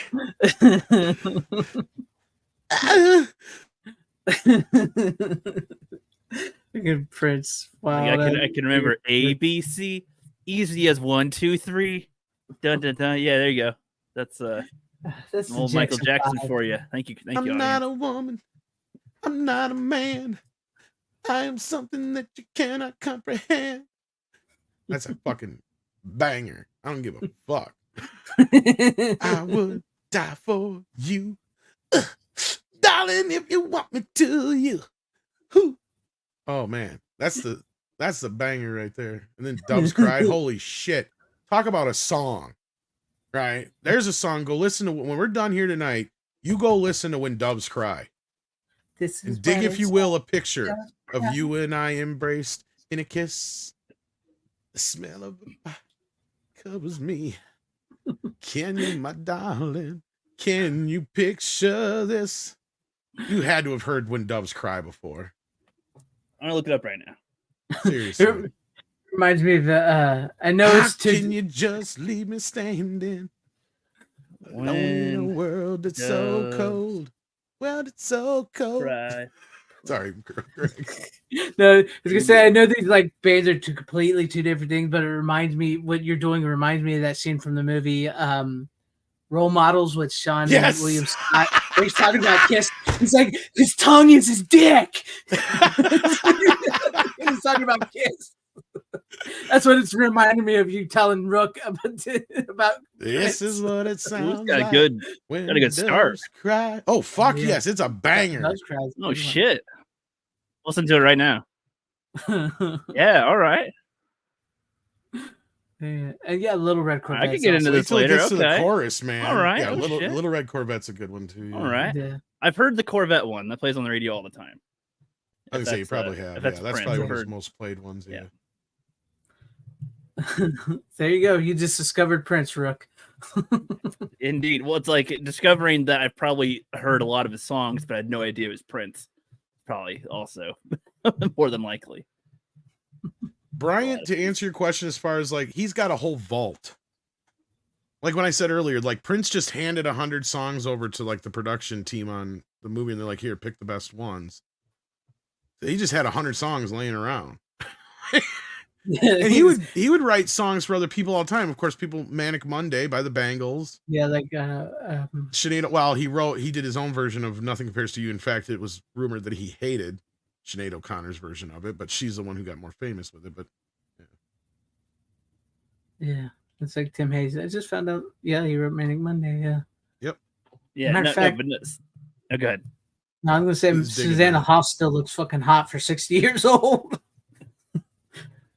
Anyways, Yeah, I was gonna say this might actually be something. Every week I might ask the chat, throw me a band or something, throw me an artist to check out, and I'll try to check out a couple of their songs before the next week, and update you guys with if I throw like me a them or not, freaking bone here. you know. yeah, no, Because Prince honestly, actually- because I don't when I was younger, I don't know how I would get my music again, but like I'm trying to expand now, but I have to like manually look, and I'm like I don't know exactly who to look for, which songs to start with, especially if you want to start with their better songs. And there's always the most popular songs, but I've usually heard those. So like I want to hear some of the other ones. When I dove more into AC/DC, I'm like they have like 100 freaking songs or more. They've got a bunch. Yeah. And I was liking a lot of them. So yeah, but yeah, he had forever just everything he ever did, he saved. And there was a lot of stuff he never finished. There was albums he never finished, movie projects he never finished, and they're all just vaulted away. So hopefully someday we get to hear some of it. But Yeah, when somebody gets a maybe. hold of his estate, they're going to release it on 4K. baby. wow, they did come up with like 2 or 3 albums so far, but a lot of it's stuff we've already heard. So it's like, okay, give us stuff we haven't heard yet, right? But yeah, Prince did kind of die the same way as Michael, sort of. The weird thing was how hard Michael's death hit Prince, I guess. When he found out Michael died, he I guess he went and locked himself in his room for like a week. He was really Crazy. upset about it. Yeah. So I mean, even though they had that rivalry, I mean, you got to imagine that was pretty. Well, it's like how often did somebody as popular as him die in the modern day? I guess up to that point. Well, In the last 20 years or 10 years. it was or that so. guy he was always nipping at the heels of, right? Like it's that. His best. I got to his imagine best it was ri- his kind of best almost rival. like, yeah, I kind of imagine what it was like is like, with Amadeus, the movie with kind of a similar kind of thing almost. Like he knew what was lost that day, right? Like it was. Yeah. Mhm. Well, sometimes those type of people are your greatest competition is your best motivator and rival, and you have respect, and they always help push you. Well, I and love the then Bad story. You ever heard the song "Bad" by Michael Jackson? Probably. Yeah. Well, that was written to be a duet with him and Prince, and so he sent Prince the demo, and Prince called him back, and he goes, "Look, there's this line that says your butt is mine." And I know I ain't gonna let you say that to me. And I sure as hell ain't gonna say that to you. So who's singing that line? And then after that conversation, Prince rewrote "Bad" and sent it back with a note like, "I'm sorry I can't do it, but if I was gonna do it, this is what I would do." Nobody's heard that tape but Michael, as far as we know. Wow. It'd be interesting So, to hear that version. Yeah, I Probably would love to somebody hear somewhere that's Prince's got it. rewrite of Bad. I would love to hear it. I would love to hear that. Now I just think it because I'm fat. I'm really, really fat. Oh, Weird Al. That's Weird Al, by the way. Rook. He was, anyways. Yeah, I would hope he knows I Weird say Al. I've heard a lot of Weird Al too, though. So Okay. grew up with that. Prince was one that always kept telling Weird Al no. Yeah. That's why he You made tell. fun of him in the UHF. In the song video, not the movie. Yeah, he dresses like him. It basically Yeah. makes fun of the When Doves Cry video, Yeah. But anyhow, Yeah, anyway, I guess we'll get to the big topic of conversation tonight. We're going to the Friday the 13th. No, just kidding. Oh, why? you better be kidding. You better Just get kidding. the fucking ass out of here. You're making me cuss so kidding, much tonight, and I don't cuss. guys. Yes. This is true. I Yes. noticed that I know. I've been cussing way too much tonight. because you're pissing him off.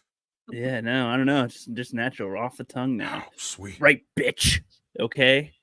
I've seen Nightmare on Elm Street 1 and 2 now. So now I'm cool. Now I'm cool. He said, And We cool? We cool, chat? Yeah, we cool. We good. I watched Yeah. Freddy's Dead. When you're saying that, I was like, what are you talking about? There's not a title I with watched that. And then I Nightmare looked. 4 and on that. Never Oh, yeah. Sleep Again. Yeah. But go ahead. What are your thoughts? Give us your thoughts. Now remember, we are a live show. This isn't a review show. You don't have to go beat by beat. From the movie. I know. I realize that I do that too often with it. I should probably pick some of my more favorite parts or worst parts and stuff and just talk about those for it. So no, I really, really liked the first one. Big time. Until we got to the end where I'm like, what? Up yours with a twirling lawnmower. Like what? I love the music in it, the sound, like that helps, a lot of the tone a bit. I like even I knew that the first chick was gonna die. I mean, it's a typical thing, you can always tell. But the way she died, what the fuck? Yeah, with the room. Like on the ceiling, blood everywhere. Dude's just like, holy fuck, get me out of here. Oh man, that was some stuff, and gets blamed for it, and goes on over to Nancy. The scene, I mean, there's just so many scenes that I thought were really well done, and I like, again, the way that it's she has to stay awake. What's the and coroner that's think? extremely difficult. I don't know. He's in the John Pukin since he saw it. Yeah. Yeah. No, I really like it being where he, gets you in your dreams, because that's such a, you can't escape that. A human function is you need to sleep. And when you have lack of sleep, like Freddy Krueger was reality, a filthy child murderer who killed reality 10 kids becomes on the block. messed up when you can't sleep. So even if you're not asleep, you're still not perceiving things properly anyway. And like having Fred just, be able to somewhat manipulate. He doesn't like, the way he manipulates it, I think is fine in the first one. The second one, I think it gets a lot more like, I don't understand what his like, power set is anymore. No, not even that. It's like he becomes like Final Destination Ghost or something, like with a lot of things that happen in number 2. It's a metaphor for coming out of the closet. When we get into specifics of number 2, then I don't know about that. But no, that's literally what it's about. That's literally what it's about. Super fucking And it totally embraces it. But no, for number 1, really liked it. But yeah, most of the kill scenes I think were really good. They build them up pretty well. Having it be, again, I knew spoilers like that. I knew the spoilers that the parents had killed Freddy Krueger and burned him. I saw Freddy vs. Jason, and I might Did you have watch the deleted scenes? Did you watch the deleted scenes? No, I did not. There's a revelation in the deleted scenes. Oh. Yes. Okie dokie. I did not Fred know. Krueger was a filthy child murderer who killed at least a dozen kids on this block. That's what she says. Yeah, this is like And 20. She goes, he yeah. can't get you anymore, baby, because mommy took his knives. Yeah, And but yeah, I saw that. She Yeah. goes, we gathered around, all that business. We And then burned after him. that, We- they that's how- cut, and she goes, you, Glenn, Tina, you weren't always only children. Oh, Yeah. Boom, baby! Like, oh shit, that has a whole new layer to it. that is not in. Okay, yeah, wow, all right. I think that makes more sense now to why these specific kids are targeted essentially by him. You are the last of the Elm Street children. Interesting. I did not think So about many it that layers way. to this movie. Well, The lawyer got fat and the judge got facetious. but yeah, Somebody so forgot to sign a search warrant in the wrong place, and Fred got let go just like that. Yep. yeah, but no, I enjoyed it. I think it's good. I think so again at the end, I like the way that she Home Alone's it before Home Alone. Kind of. She's Wes like, Craven likes his booby traps. Gonna set Yeah, he traps does. up for him, and is like, Yep. what? All right. I mean, okay, sure. Why not? Why not? And you know, he People was work. like dying to use them in one of the Scream films too. Right? Oh, yeah, I Like, guarantee. yeah. I mean, like, sort of when she's Perfect being for it in chased in Scream. the end of the movie, not really setting up booby traps, but she kind of does booby trap things. set a in trap Scream. of sorts. Yeah. Yeah, Because he even said that to himself after I think it was People Under the Stairs. He made his own rule that he was going to do no more booby traps. Because he had already like 3 or 4 movies that already had booby traps. Because I think The Hills Have Eyes had a booby trap scene in it too, didn't it? I think. Yeah, Or I think one of his so. other I think- films did besides yeah. that, and then but yeah, I think what's the guy's name who plays him? Hold on, give me a sec to think about it for a sec. Ryan Reynolds. England. I want to say England, or Robert Englund. England. Yeah. Okay. Yes. Yeah. I love him. Fucking. I thought he was Great. making a joke and he was trying to Good. come up with Johnny Depp's name. No, That's what I was thought gonna say Wes Craven plays a really good Freddy Krueger, but I'm like, that's not right. I don't think. Well, I was like, he wasn't going to be no. Freddy at first. yeah. But We can but thank no, I like. Luke Skywalker for that. Yeah. Okay. Good. Yeah, that I- story's interesting, but yeah. Yeah. Yeah. I like how. And we can thank the other Freddy for Johnny Depp being in it. Oh wow. The remake Freddy, Jackie Earl Haley Mhm. from Watchmen and stuff. Mhm. He initially went into to try out for Glenn. Or actually, honestly, I think he probably went in to try out for Rod. And actually, Johnny just happened to be with him because that was his ride to his gig. Because Johnny wasn't going to be an actor. He Yeah, was a he wouldn't- musician. Yeah. And if it wasn't for Wes Craven's daughter, and I think one of the other producers' daughters, Johnny wouldn't have got the job. They were going to go with, they wanted Charlie Sheen, but Charlie Sheen wanted $1 million. And Bob said no. Because that was the budget. Yeah. And then if it wasn't going to be Charlie Sheen, it was going to be can't remember who was down between Johnny Depp and like 2 other guys, and one of them is semi-famous still. I can't remember if it was like C. Thomas Howell or somebody along those lines. Anyway, it was down to those, and they asked the 3 girls that were there, the daughters of the director and producer, like, which one do you think is the best one? And they all pointed at Johnny. And they're like, Johnny? Why Johnny? Because he was like the one that was like the least closest. Because what Glenn is supposed to be is like a jock, right? He's supposed to be the big dumb jock, right? But instead, since Glenn got picked, he's the more sensitive boyfriend type. Or what, Johnny Depp. But they picked Johnny because they said, oh, why? And he goes, because he's dreamy. And that's how he got his big. And that's how Johnny Depp became a star, because of a couple of 12-year-olds. Because he's dreamy. I don't know what Rook's doing down there, but I was looking at the chat, seeing if anyone was saying anything to respond to with that. But no, so the ending of the first one. What? Why? The actual ending is where she goes, I take away all the power I gave you.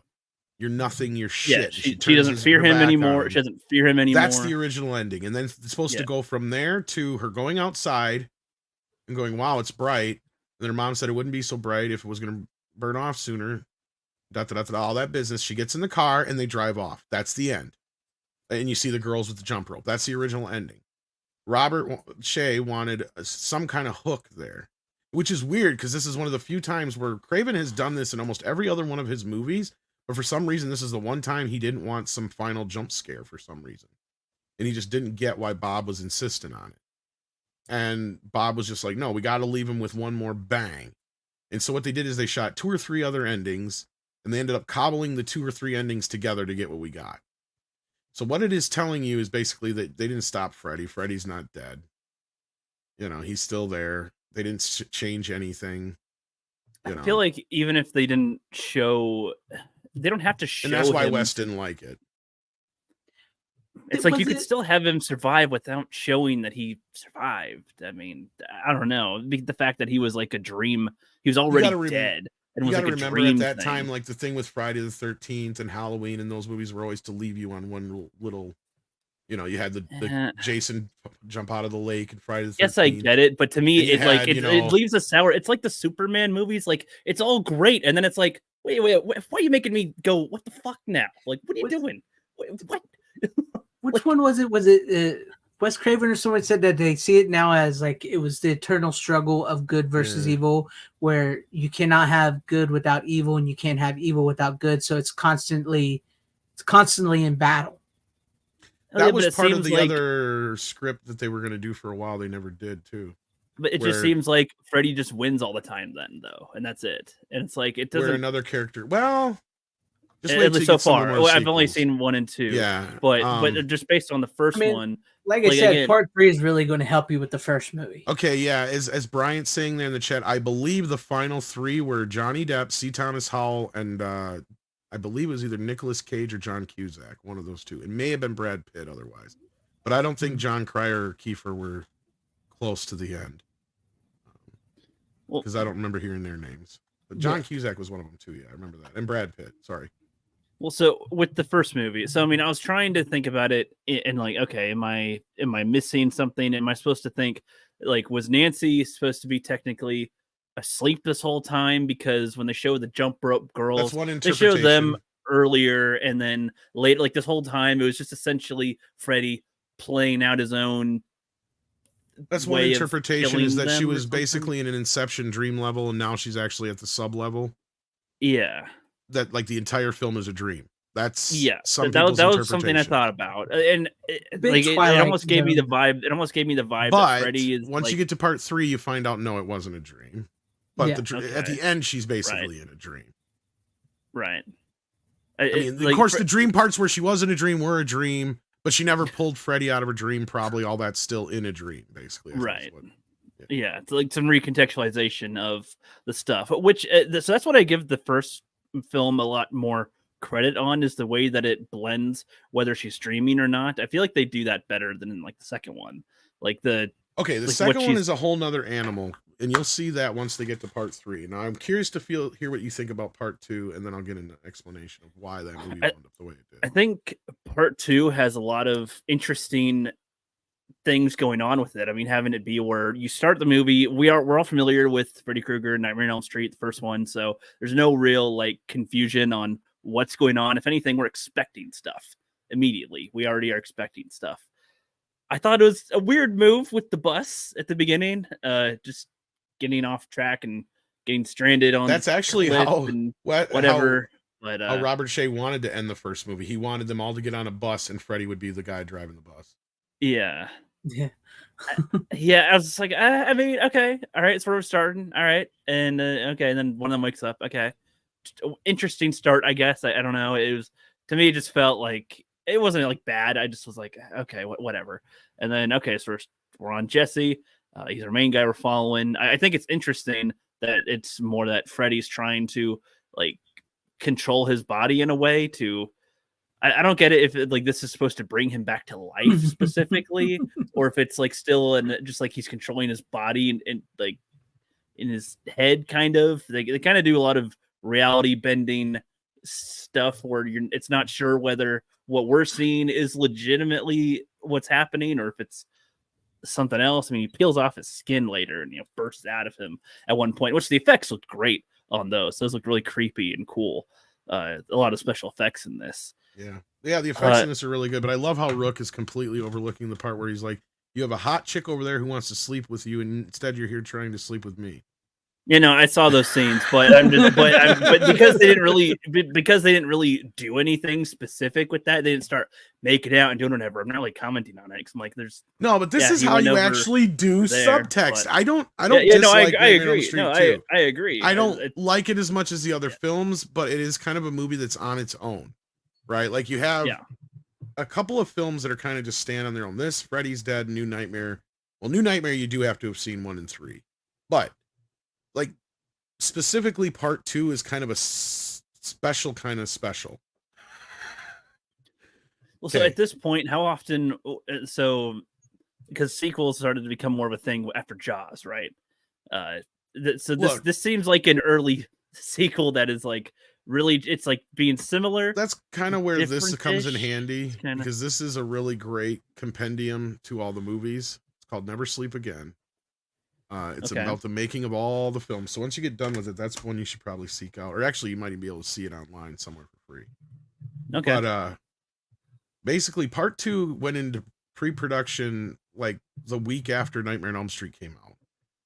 Because they actually realized they had a hit on their hands. Now, the first movie, before we get to the second one, because that movie was a production that was fueled with nightmare, because it was a movie that Wes Craven wrote in like 1981 or 82.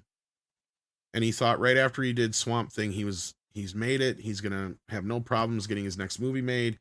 But everybody he showed Nightmare on Elm Street 2 threw it right back at him and said, it's not scary. It happens in nightmares. And then I think he came really close at Warner Brothers until Warner Brothers released Dreamscape, and that didn't do well. So they didn't, they had another movie before that, I think, that didn't They do had well. low faith in a dream. And then Dreamscape came out too, and that didn't help his at all either, because Dreamscape actually had some elements like Nightmare on Elm Street. So he really freaked out about that. But the only person, even Sean Cunningham, the guy who made Friday the 13th, said the same damn thing. He's like, Wes, I just don't think anybody's going to think it's scary because it's not really happening. It's in a dream. It just doesn't make any sense. And he was the only one who kind of had faith in it, except for Bob Shea. And Bob Shea loved the script because he really loved examining nightmares and dreams and all that kind of stuff. And he really dug it and got into it. And he had his own, kind of, fascination with nightmares and dreams himself. So he really clicked with it. He's like, look, don't sell this. Give me some time. I think I can get a couple $1 million together to make it. So, well, lucky for Bob, nobody was interested in it. And finally, after like 2-3 years, Bob had gotten together like $1.5 million or whatever to do the movie. So he's like, all right, fine, let's do it. And then that's when the casting process started. And we've talked about, okay, well, Johnny, we told his story. Robert's a fun one real quick because he was told about the audition from Mark Hamill. And so he went down because they weren't looking at somebody his age. They actually were going to have David Warner play the part. Now, I know you probably don't know who David Warner is, but I've heard of him. Have you seen Teenage Mutant Ninja Turtles 2? Yeah. He's the guy who plays the doctor in it. Yep. He was supposed to be the original Freddy. Okay. In fact, they even had done makeup for him. He came so fucking close, and then he backed out at the last minute. I can't remember the exact reason why. I think it was just because he didn't think he could do it. And so they were left in a lurch. So Wes was really aiming towards somebody in their 60s. But everybody they auditioned that was in that age group, he said they were coming off with too much of a grandfatherly thing, or they just couldn't go to that place, that dark place I needed Freddy to go to. So Robert Englund came in, and what he did is he went and took ash from the fucking ashtray and he put it underneath his eyes, and he was wearing a leather jacket, and he took grease and he greased his hair all the way slicked back. And he sat there in the office and just stared at all the ladies and would do that kind of a thing, got into kind of role. And when he saw Wes, he just didn't say much, and he just kind of was like, what the fuck is it with this guy? And Robert knew what he was doing, because Robert was kind of into the leather bar scene a little bit. I'm not saying he was gay at all, but I mean, he just kind of would hang out at kind of those kind of places, kind of the weird artsy fartsy kind of scene. Mm-hmm. So he kind of knew who Wes was, but he was more, on the other hand, Robert was kind of freaked out because he was expecting Wes to be like this Tim Burton kind of guy. And it turns out, like, if you've ever seen Wes Craven in any interviews, I think he was literally raised Mormon, for one. Yeah. So like he's always in like suit, like not suits, but like nice dress, and he looks like a professor. Yeah, Yeah. and then when he talk, I mean, even when listening to him talk, In you're fact, like, he was a thinks- professor for Yeah. years, right? Yeah, he's very smart, very what's the word I'm looking for? I can't even get the word out. Articulate. Very well He's very read. articulate, very well. articulate. Yes, he's very normal. He actually didn't even decide he wanted to be a filmmaker until he was like in his 30s. Yeah. And then so like this would have been his fourth film, I think, Greg, if I'm not mistaken. Think so. So like yeah. So they finally got the money together. They started shooting everything. And then the video deal fell through. So I don't remember who it was that pulled out on them, but they had a video deal for the movie, and that was basically what was bankrolling the entire film. So the entire crew and cast worked for a few weeks without getting paid. And they didn't lose one single crew member. And they think it's because Sarah Risher at the time, who was like 8 months pregnant, went down and got everybody together. And she's like, look, we're going to pay you. We promise. We just can't get. And she was convinced. She's like, if I wouldn't have been sitting there at like 8 months pregnant, begging them not to leave, I think we would have lost everybody. Because they were good, she had good guilt leverage on. They had enough. Yeah. And Robert was on the set all the time, constantly up Wes's ass. It got to the point where those two just couldn't get along real well anymore, which kind of leads to the second film. Because through getting this movie made, Wes had signed over all his rights. Mhm. So New Line owned Nightmare on Elm Street 2, and they were going to make a Nightmare on Elm Street 2 with or without Wes Craven. At that point, rather without, because after the experience they had together, I don't think Robert could have worked again with Wes for a while. They needed a break. Wes read the script for part 2. He didn't like it. He gave him a few notes. They didn't care to do anything with those notes. There was a few other people that had notes for the movie. They're like, it doesn't matter. We got to get this movie going because we want it out next year.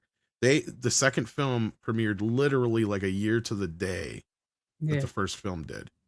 And it made 3 times as much. Damn.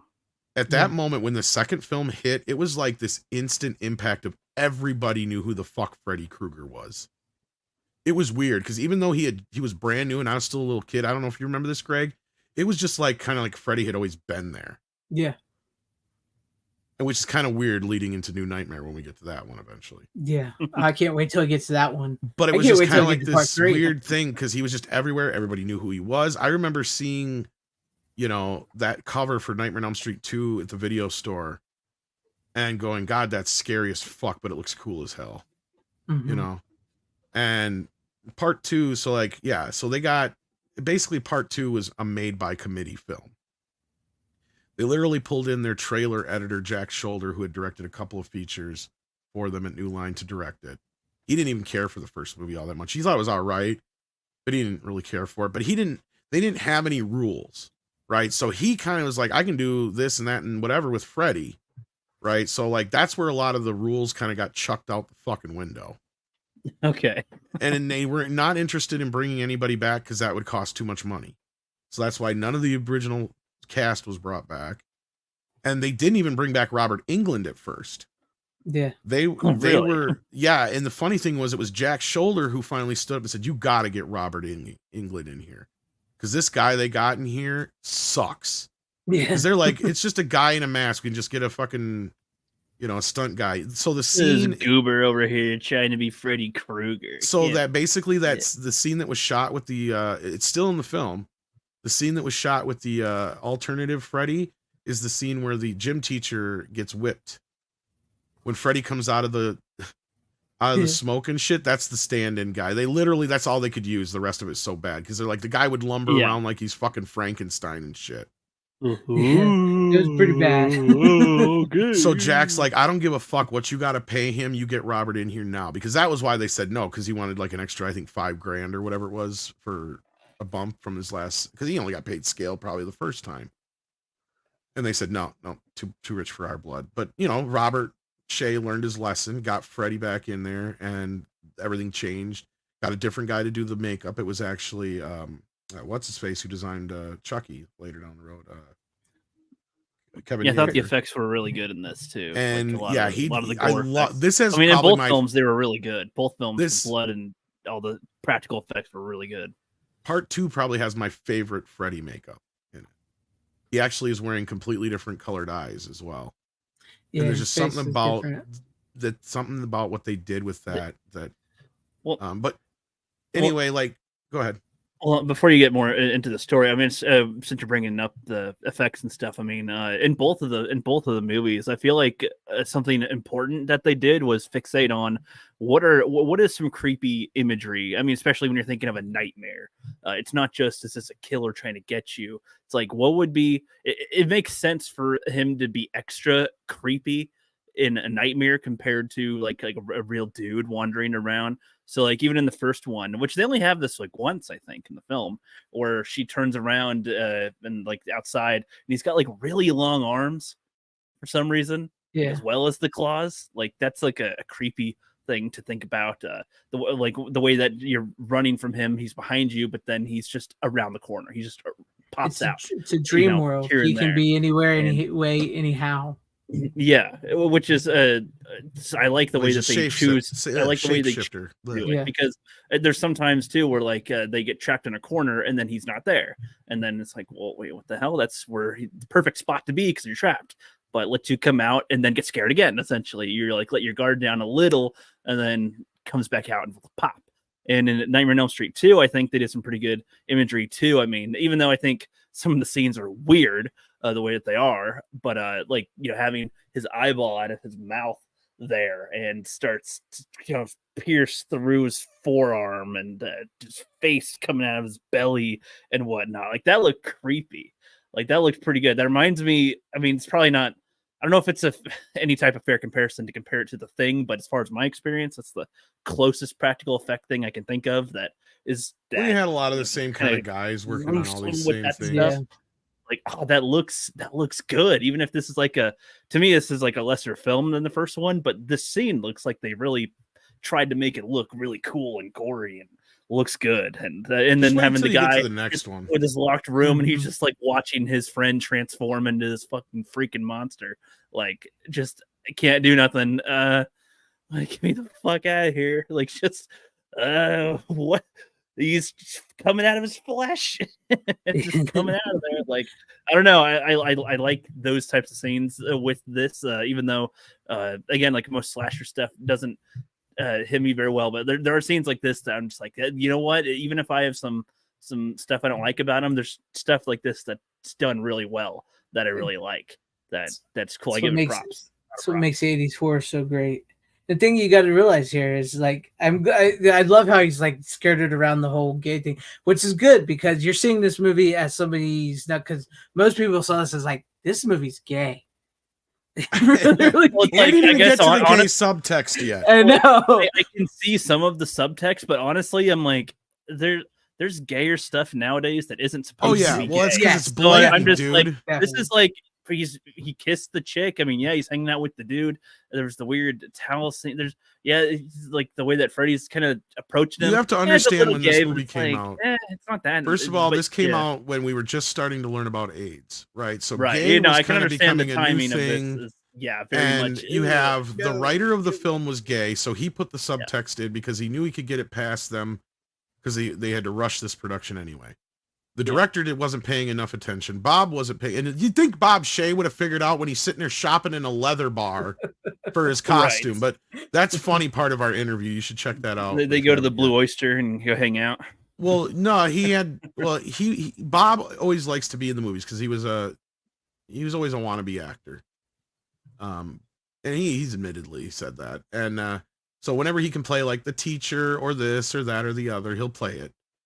Well, I can't remember what character he wanted to play in this one, but Jack wouldn't let him play it. And he's like, but I got another part for you. You can play the bartender in the bar. He's like, all right, fine. Well, it's that leather bar scene. He's the guy at the bar, at the leather bar. And so he went to go buy his costume. So he went to like Frederick's of Hollywood or whatever the fuck with his kid. And the guy at the counter is like, you should probably leave your kids outside. He's like, well, they're helping me pick out this costume for a movie. This is how just like, he's not even, I'm like, how did this not phase you yet, Bob? Passes his head. Yeah, and he is. He tells the story so earnestly. You have to believe him. He's like, it just never really dawned on me. I was thinking, at the time, punk rock was big and stuff like.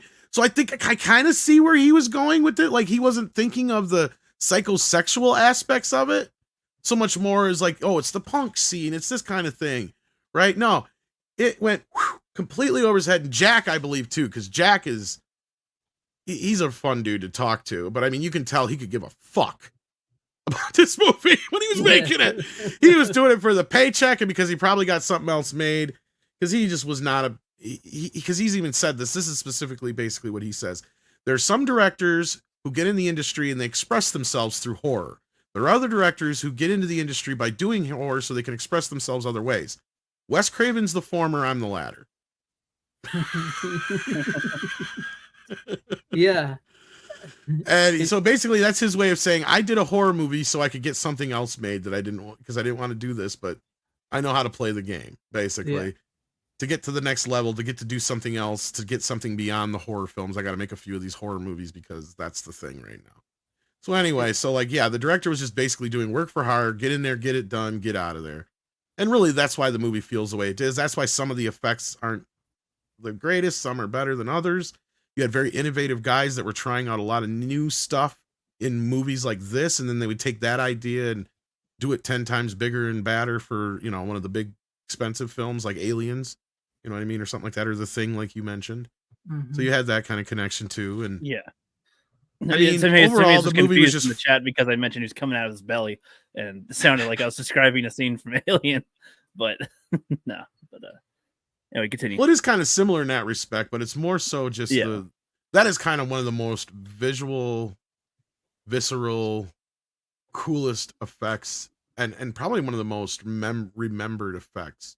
So that's the cool thing about Nightmare on Elm Street 2 is, even though it's the worst one, probably story-wise, it doesn't fit with the rest of the movies. You can skip over it and you won't miss a damn thing. Because none of the other films tie back into it ever again. In fact, it was because of this movie, even though it was successful, it was the reaction to this movie that they sat down and said, okay, we got to come up with rules. Right? Good. From here Good. on out. Thank you. Honestly, the rules were what I had questioned in this one. Okay, so that's why I said you'll like part 3. The first one did pretty good, helping me understand how he works, and I could follow it for the most part, and what's going on. And then in number 2, I'm just like, what in the Sam? A flying parrot bird that just like goes, "Arr, I'm gonna attack you." Arr.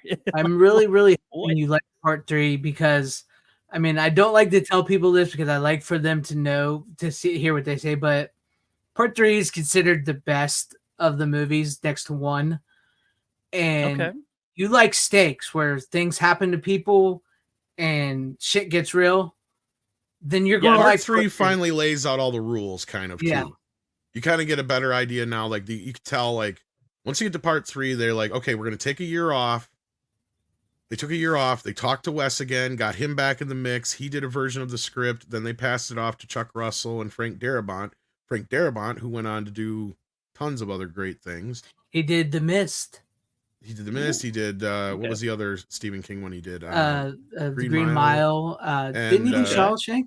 Wasn't he part of Shawshank? I think he wrote Shawshank, but he didn't direct it, I don't think. Yeah, Maybe did he direct it? Stuff. All right.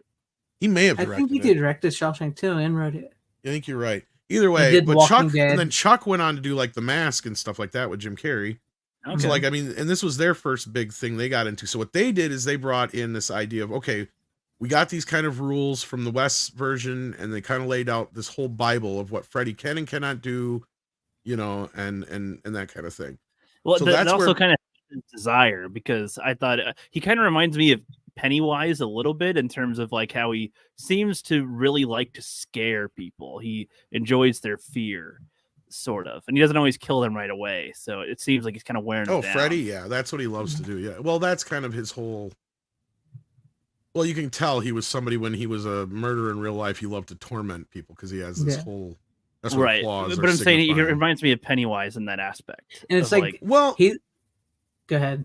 I was just gonna say. I mean, Wes Craven. I mean, that's the thing with Freddy is he kind of comes from a few different places. One, he comes from this ancient idea of shapeshifters and things that used to show up in dreams and dream demons and things of that sort. Only some people see it, some don't really see it. Well, the things that could actually affect real life, because he actually got inspired by the series of articles that nobody seemed to correlate but him about these younger guys that generally seem to come from like East Asia, like Cambodia and stuff like that, and they would come from like internment camps and all this stuff, and then they move over here. So this would have been like 70s. He would collect these up. That's when these all come out. And one specifically was just a horrific story because this kid was just adamant that if he went to sleep, he was going to die. Mm-hmm. He was going to die if he went to bed. And finally, and his dad was a doctor, so they tried everything from sleeping pills to everything else to try and get him to sleep, to therapy, to everything. Just couldn't figure out what it was. He just would refuse to sleep. And there was even one of the other stories where this one kid cut his eyelids off. They actually used that in the next movie. Yeah. But like, yeah, so this one specific kid though that he keyed in on, he one night, because all the stories ended the same. The parents would like come into the room and the kid, they would hear screaming and then they would just be dead. They'd just fall silently dead. And so basically they would have some kind of heart attack or cardiac arrest or whatever in their sleep. And they were all young, perfectly healthy young men. It just was just odd. And this one specifically, he had been going for weeks and weeks and months. And one night, things seemed to be going well. They watched a movie on TV and all that kind of stuff, and he fell asleep on the couch.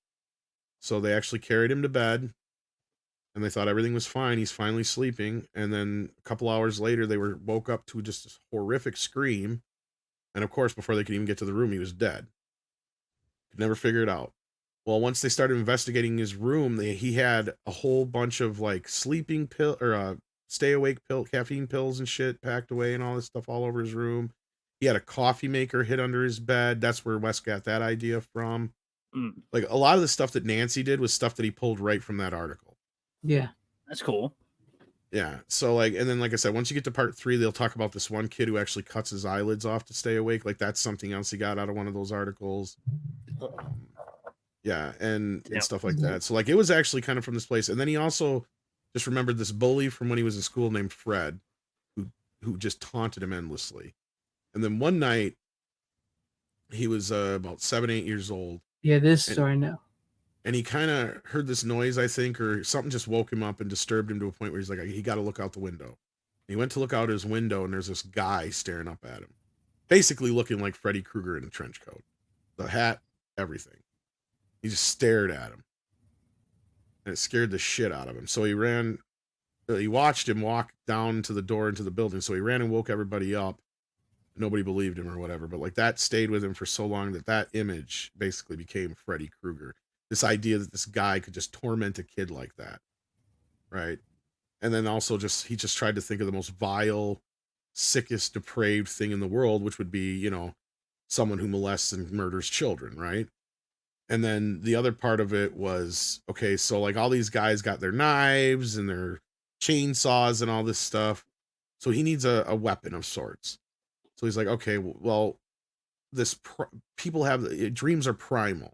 So what's like the one thing that humans are probably the most primally in fear of? Well, when we were, cave dwellers, we'd be hiding from bears and saber-toothed tigers and shit all the time. Things that have large claws. Things that have large claws. So he got this idea of just this vision of this guy with this claw, kind of thing. And that's where that all kind of came from. Well, and claws are like an extension of human fingers, and those are, that's kind of some type of subhuman thing that's close to human, but totally not.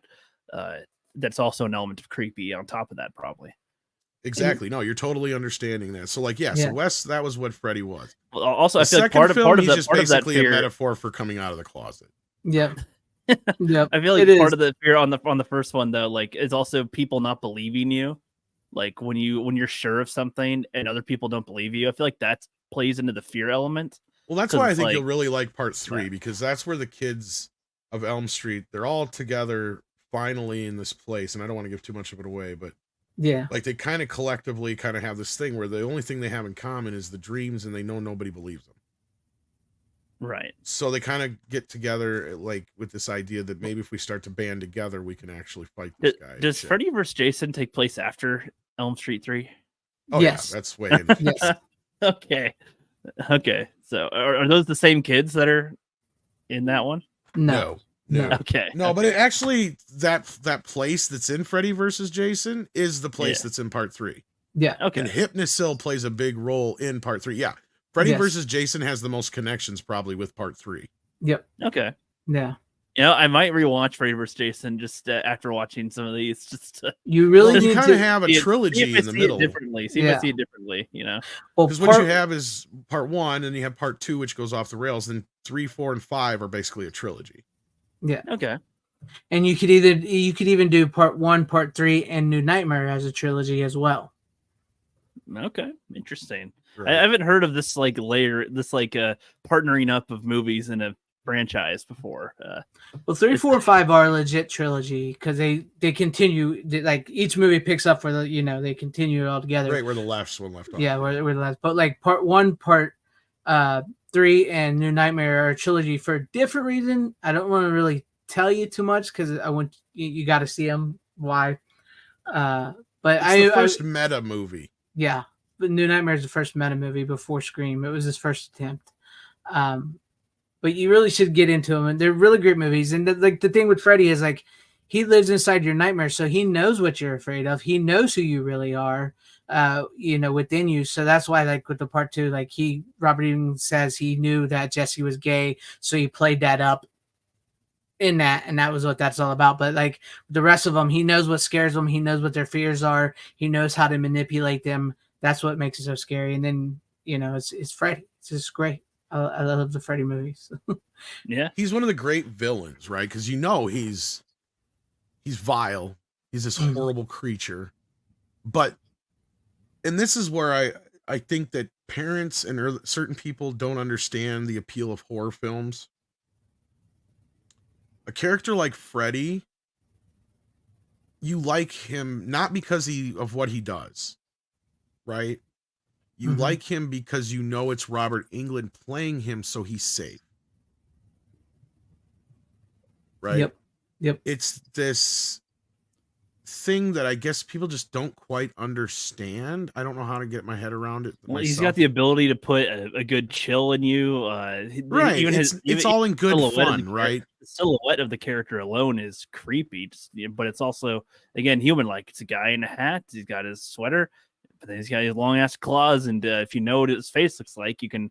And it's just like, well, it kind of is like where Roger Ebert and Gene Siskel used to go off about the horror films, and they'd be like, "It's a sick, twisted thing where these people are actually enjoying watching women be victimized and penetrated with knives and poke the object." It's like, no, dude, it's about the special effects. Do you not get it?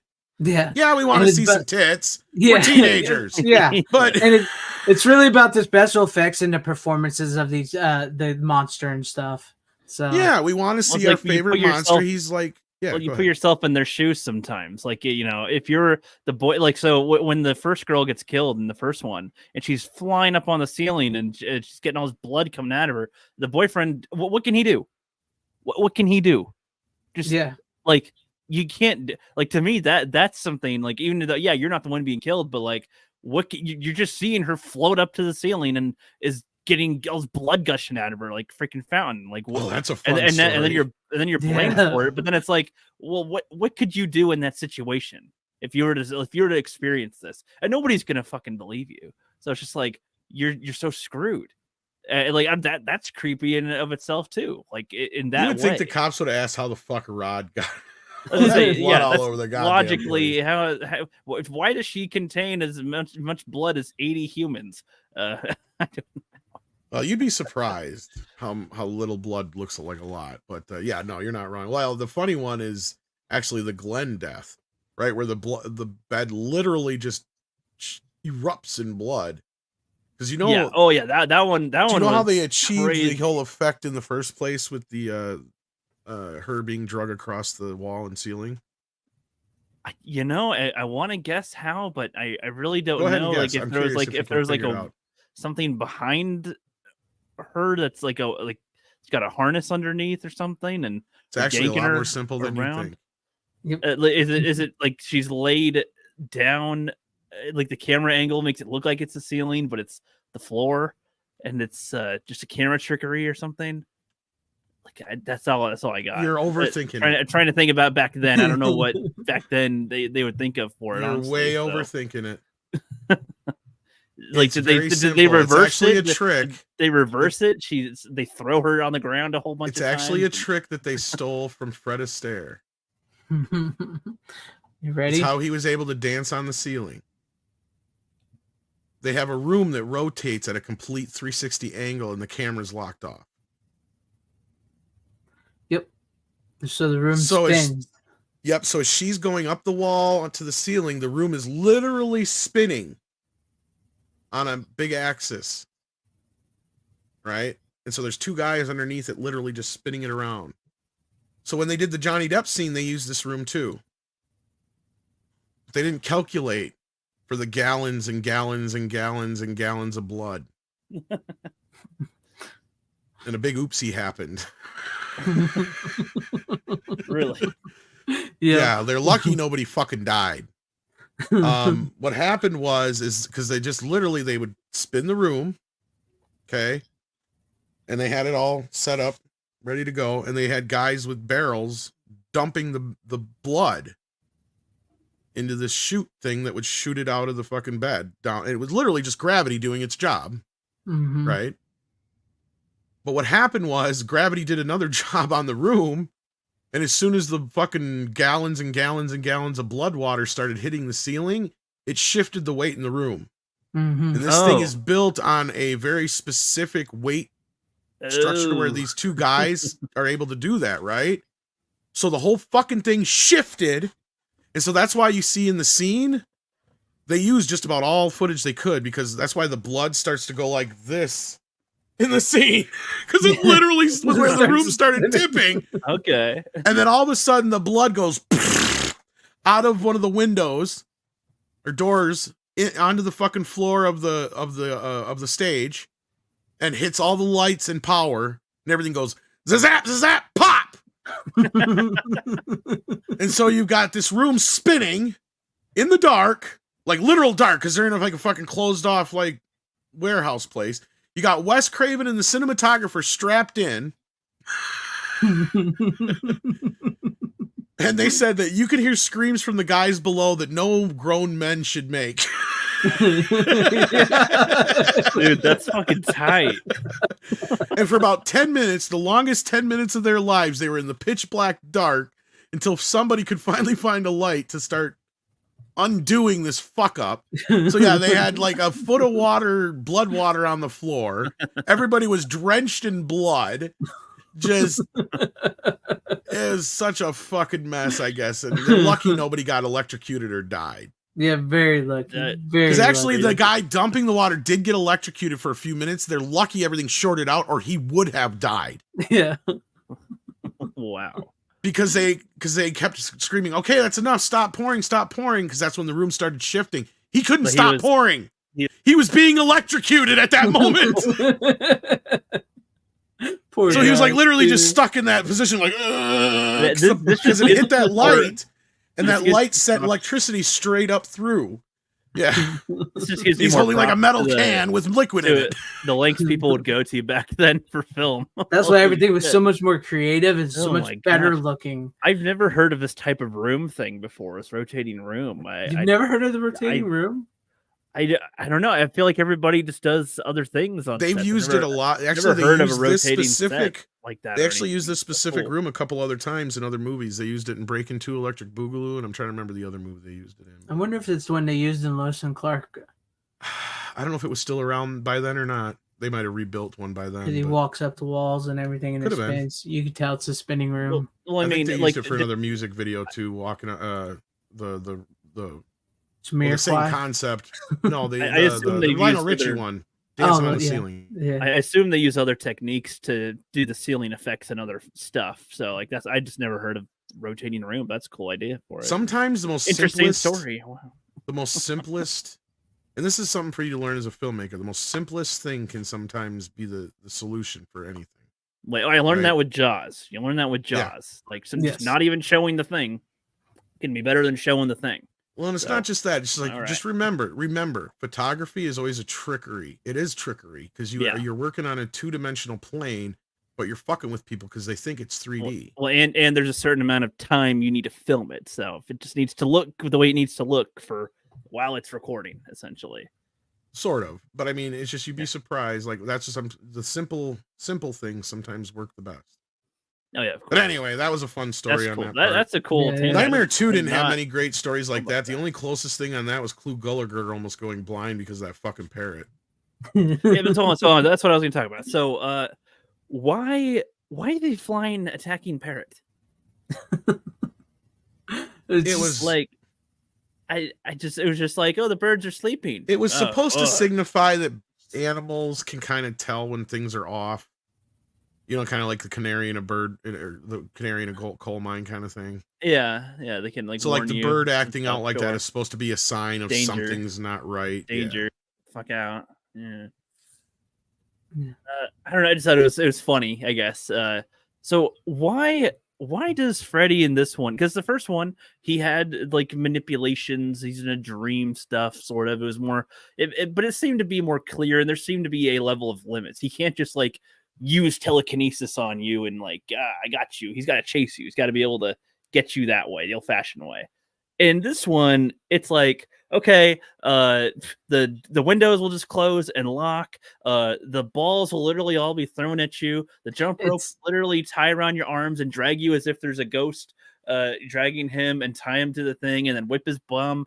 And it's like, what? And then like when you get to the end, like the just everything spontaneously can combust and the pool can be lit up, like start boiling up, and just lights can just start popping. I'm just like, okay, so what is Freddy like, now with this? I don't. It's like Tom told you, they rushed it into it. They didn't really follow the rules. It was different people, different writer, different director, work for hire. It wasn't. It's not until the third one they sort of go back to the first one again, and then they set the rules straight. And from there, from the third one on out, it pretty much follows that path.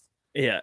Did that bother you guys on your first watch at all? Oh, well, I mean, that's why the second one is the most liked. In a way, I have to say no, because when I was a lot younger when I first saw these movies, right? It's funny because you know what? The first Nightmare on Elm Street movie I ever saw was this one. Part 4. Believe it or not. Yeah. And then I saw part 5, and then I finally, and I finally saw the first few.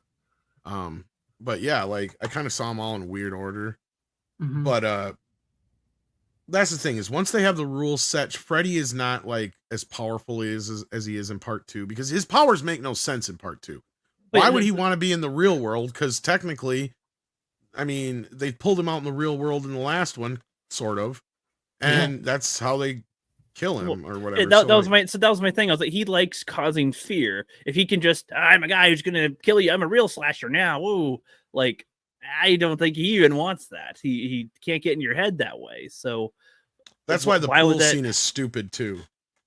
Yeah. So I mean, he can manipulate a lot of things that he wants, but I feel like in the first one, there being somewhat of a limitation or seemingly a limitation made it more interesting to watch, because it lets you think what could you do and what can he do ultimately. Because like even the third film, I honestly think they meant to kind of ignore part 2, even though they call it part 3, because you even have Nancy saying in that movie, she goes, "You were never this powerful," and he explains why he's as powerful as he is right now, and then we start to learn where his limitations are. Yeah. Right. And then that becomes more of a deal as we go along the line, especially when you get to Freddy's Dead and Freddy versus Jason, right? Like his big part of his thing is, you're right, part of his power comes from the fear. Right, the legend. If he doesn't have that, and New Nightmare as well, and if he doesn't have that to tag on to, he loses all his power, and that's what goes back to Nancy turning his back on him in the first film. Yeah, and that was kind of the whole point that Wes was trying to say, is that, you know, the only fear that the only thing that has power is, the only thing to fear that has power over us is nothing, because once you don't fear it anymore, it has no power over you, right? Like, you can control that. From there on, and it's almost like their imagination at play too. Like part of me is thinking, because a lot of it is what they don't see sometimes, that it's them almost creating their own fears, like their own thing. Like, I'm thinking about this, and I don't know what that. I don't know what it is. Like if she chose to not turn, like I don't know, if she was to be like, you know, I'm scared of you. That'd be different. But yeah, she's like, yeah, you know what? No, I get it. It's my own fear. I get what you are. You're weird, but I'm gonna go. I'm gonna go. I don't care. And it's like, oh shit. You're supposed to care and be scared of me. God damn it. Well, the catch is also. Oh, go ahead. Sorry. No, I was gonna say, this thing is like, he may be that may be his dream world, but it's that person's dream. That person has more power than they know, but they're so scared of Freddy and what he's doing that they can't use that power. Right. Yeah. And his limitations come in certain ways too, that he can't manipulate the real world other than going through somebody else. Right. Like that's kind of where I get the idea of part 2, but you're like, okay, yeah, that still just doesn't work within the rules of where they end up going in the rules that are established in part 1. Because if you caught the rules are he can only kill kids that live on Elm Street. Mm-hmm. Right. Technically, it's actually supposed to be the descendants or relatives or people of the people that killed him. But they kind of took that line out that I told you before, which kind of opened it up a little bit more to it doesn't matter as long as the kids are on Elm Street. Well, and that's what you get to with like part 3 is you get to you're basically at the end of the line, right? Like there's this great scene where Nancy tells all the kids, you're the last of the Elm Street children, right? Like that's the connection you all have. Even though you come from different places, this is where you started from, and this is your curse because of your parents. Right. And that's kind of the setup is that, yes, Freddy has this limitation in his power to where he's only allowed to go on revenge in this specific area through these specific people, limited to, this kind of realm of, if they're awake, you can't get them, Yeah. Yeah. It's kind of, and I like that they finally established the rules and set it up. And that's where, I mean, at the same time, they kind of paint themselves in a corner, but it also opens up the story for part 4 and 5, because once you get into that, it's the aspect of how Freddy wants to try and get away from Elm Street and broaden his horizons. And then that's when you get to Freddy's Dead, which is what I watched, and which is also not considered a good movie by a lot of people. Which I don't hate. Higher grossing ones. Yeah, I don't hate it. So basically, by the time you get to Freddy's Dead, it's there's only one kid left in Elm Street. The whole town has gone insane. Because they've all lost their children, and there's only one kid left, and Freddy's just toying. Well, they're afraid to have kids too. Yeah, and they're afraid to have kids to bring more kids and all that. And so you get a little more of what I don't want to spoil it too much, because the thing is, one of the biggest problems with Freddy's Dead is they give too much of Freddy's backstory of what he in this movie, and they give him. Should I tell him what they give him? Or that's the one point of contention. I don't hate. I actually like Freddy's Dead more than the average person. I'm with you. I like it too. I don't hate it. I am of two minds on the addition to his backstory. Because the thing is, when you get to part 3, there's going to be more layers added to his backstory that actually work. Yeah. Yeah, there's a bigger reveal that kind of adds a little bit more context to Freddy and his backstory, but it doesn't really change who he is one way or the other. It just makes him more vile, right? Right. Freddy's Dead gives him a little bit of a different kind of motivation, but at the same time, it makes you ask all kinds of new questions about Freddy. It does fit within the universe, but it's also kind of strange that nobody would have mentioned that before. Mm-hmm. Yeah. Well, hold on. I have a question now. You're bringing up his backstory. It made me think. So there was one other thing actually in the first one that I had a little bit of an issue with. And it's when the mom's telling the story about how they killed him, they said it was proven that he's killed like 20 kids. But then they said they like fudged something and then they let him go. Yeah. Like what do they mean? If they have proof that he killed 20 people, 20 kids, somebody didn't sign the right search warrant, something wasn't done right, so they let him go. That happens in the court system all the time. But if you have proof that they murdered people, I feel like signature. I mean, I'm sure there's some issue. It's called double jeopardy. There's a few different versions of the story. In the one that they tell in the first movie, which makes more sense, is they didn't sign the search warrant for the right place. The judge tried everything he could, but there was no way around it. They could not. So all the evidence they had against him was inadmissible. Yep, it gets thrown out. It gets thrown out. And so the jury doesn't hear it. Yep. So the jury didn't get to see any of it, hear any of it, all that. And then because of the technicality, they had to let him go. So the town freaked the fuck out, and the parents got together and torched his ass. Now, in one of the later sequels, they claimed that it was he wasn't read his Miranda rights or something like that. I think that was from the TV show or something like that, which is bullshit. That would not hold up. Yeah. But the search warrant thing probably would. Now, they probably would have been able to get a new search warrant, but like Greg said, all that evidence that they had gathered at that point would be inadmissible, and they would have to hope they could find some new evidence. But at that time, when this movie came out, they didn't have all the CSI type stuff like we have now.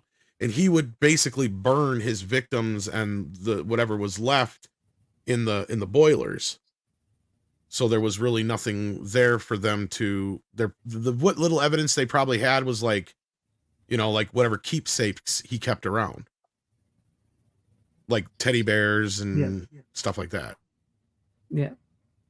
And that's what, you know, and that's how it worked. But yeah, once you get into it, there becomes more layers. There's, like we said, there's a big reveal. They probably never got a confession out of him either, which doesn't help. Yeah, because he was just that type of guy. He would not have confessed. And I was like, he would have too much fun with it. Yeah, I guess for me, I just wish that there was more. I mean, it's told by a drunk mom, so who knows what all is. No, she kind of says it basically, and I think that's what really happened. And then you'll find out later that, you know, her dad actually played a large role in that whole thing too, because that's the whole thing. Then you have this whole thing where there's this whole cover up of what happened to Freddy.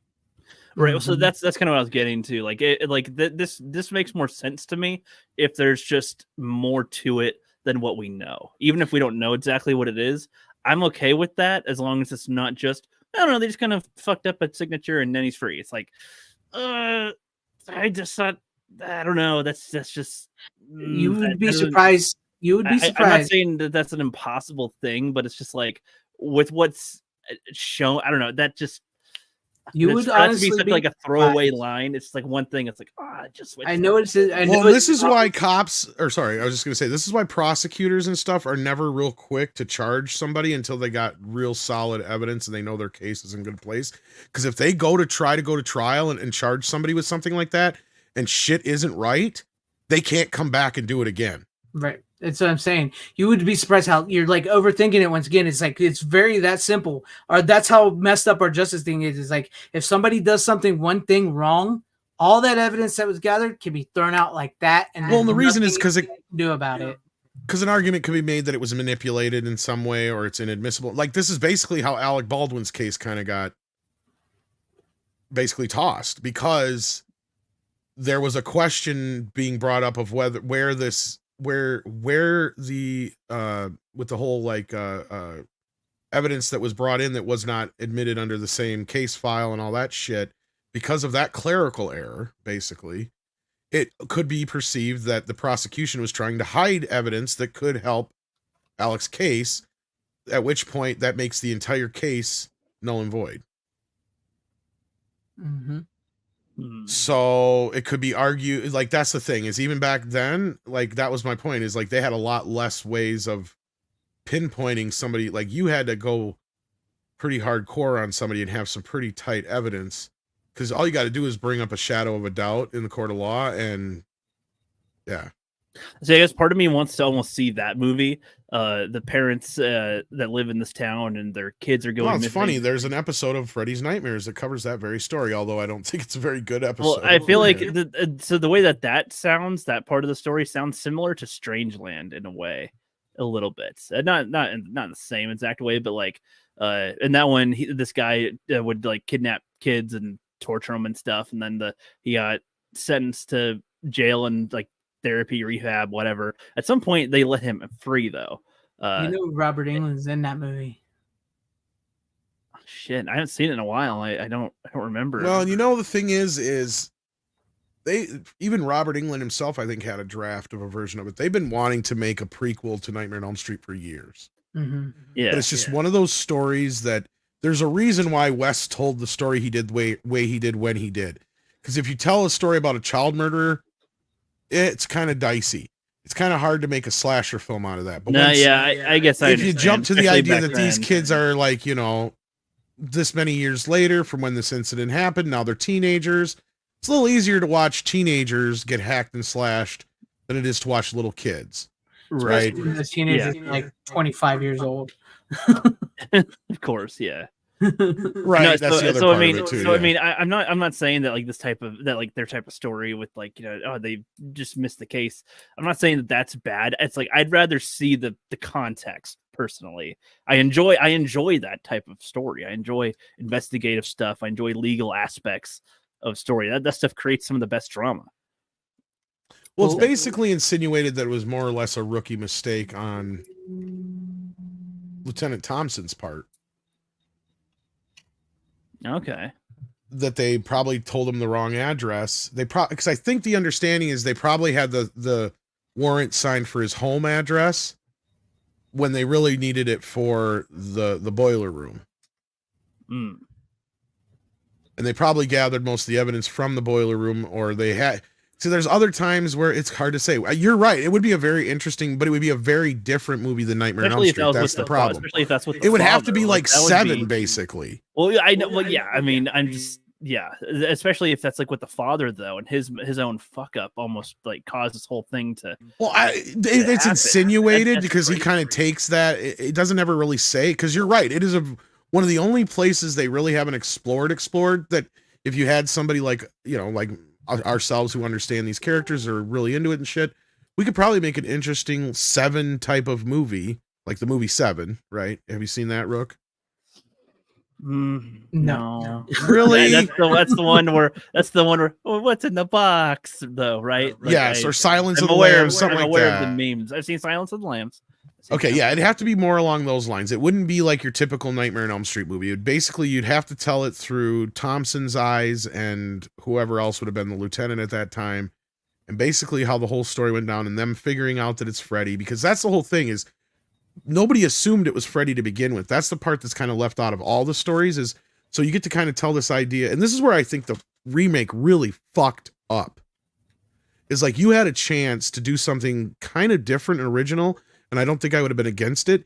And they spend an hour setting it up that Freddy could possibly be innocent, only for it to go completely out the window, right? Yeah. Like it could be set up that because that's actually loosely based on something that actually happened. There was these kids that were accusing these, I think it was daycare center workers or teachers of systematically molesting them.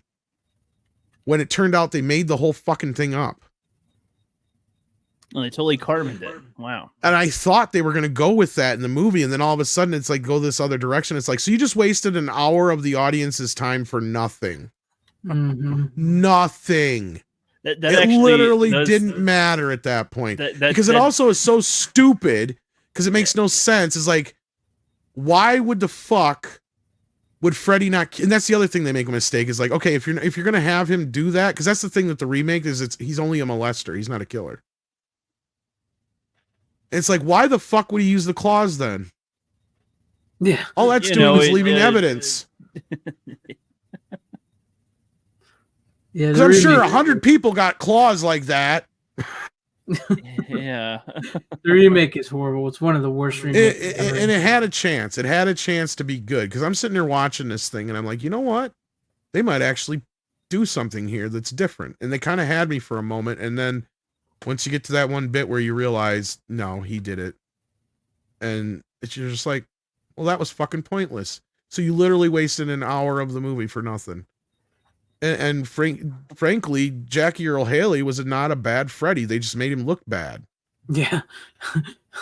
They tried to make it too realistic. Look. Oh, man. But no, it would be really cool, I think, to see like a procedural kind of like Silence of the Lambs 7 kind of movie where you got Lieutenant, then at that time probably just Sergeant Thompson or whatever, rookie cop, and they're this small town and they're the guys that are charged with having to. He's got his own investigate kids. this crime. He's worried about this. He's seen his friends. When he loses a kid too, that's the thing that I think would be an interesting part of the story too. Yeah. Right. Yeah. And plus, I mean, it would afford Robert Englund one more chance at Freddy. All you'd really have to do, if he could, is just maybe lose a little weight, and then they could just dye his hair, and that's it. And really, you don't even have to, because I mean, they've always kind of played with the idea of how old Freddy was, right? And that was the whole point I was getting at, is he's kind of unassuming, right? He was just the janitor. He was just that, quiet guy that nobody really paid much attention to and was unassuming. And, they didn't really have any real reason at first to suspect him, or they would have figured it out sooner, right? Like that's the whole point. And then once they find out it is him, in whatever way that they do find out that it's him, like, and that's the beauty of it. They haven't given us that yet, so there is room to explore there. I'm not generally a fan of prequels, but I agree with you, Greg. That's one thing I would love it if they would get that made with Robert Englund before he gets much older, because he's at the right age now. You can still do it. You know, lose weight or not, I don't really care, because you just look at it this way. You know, it's like when he's Freddy, he's kind of this whatever version of himself he wants to present anyway. Yeah, that's true. That's true. And do you guys know that I didn't know until recently why his sweater in the first movie is different than the other movies? Oh, why is this? You guys, neither one of you know? Well, I know you. No, I didn't know this. I wondered if you knew, Greg. Okay, so like the original version, he wasn't going to have any sleeves. Oh, really? Is that why it's like the different, like the sleeves are different, right? Yep. Because at the last minute, they realized it was going to cost that much more time and money to do because that's what Wes wanted. Is he wanted his arm? You could see the arms all gnarled up too. And that was the thing, is you weren't going to see his face at first, so you'd see a lot more of his arms, the hand, the glove with the, you know, you weren't going to be quite sure, was he human? What is he at first? Until you get the quiet story idea. That was kind of the idea, to play with it a little bit more. But they realized how much more that was going to cost. and Bob's like, put sleeves on the fucking sweater. So they quickly sewed on fucking, that's why they're just straight red, because they couldn't find the material that was needed to finish off the sweater or whatever. Or they just had red left and they ran out of green. Whatever it was, reason for that, because it was just a knitted sweater they made, right? Yeah. So like, see, that's what I've noticed, because I noticed that the sleeves are different in the first movie, but I never knew that was. And it's a different color, green and red, in the first movie as well than the other films.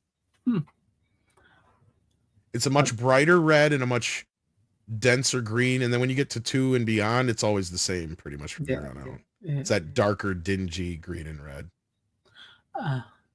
Brian Barth, by the time it was in the 90s, the slasher horror genre like that has sort of gone out, and Freddy's Dead and New Nightmare weren't huge box office things, so they kind of just that was it. And then by the 2000s, when everybody was remaking all the 80s movies again, so Freddy vs. Jason in the remake, that's why they came back in the 2000s.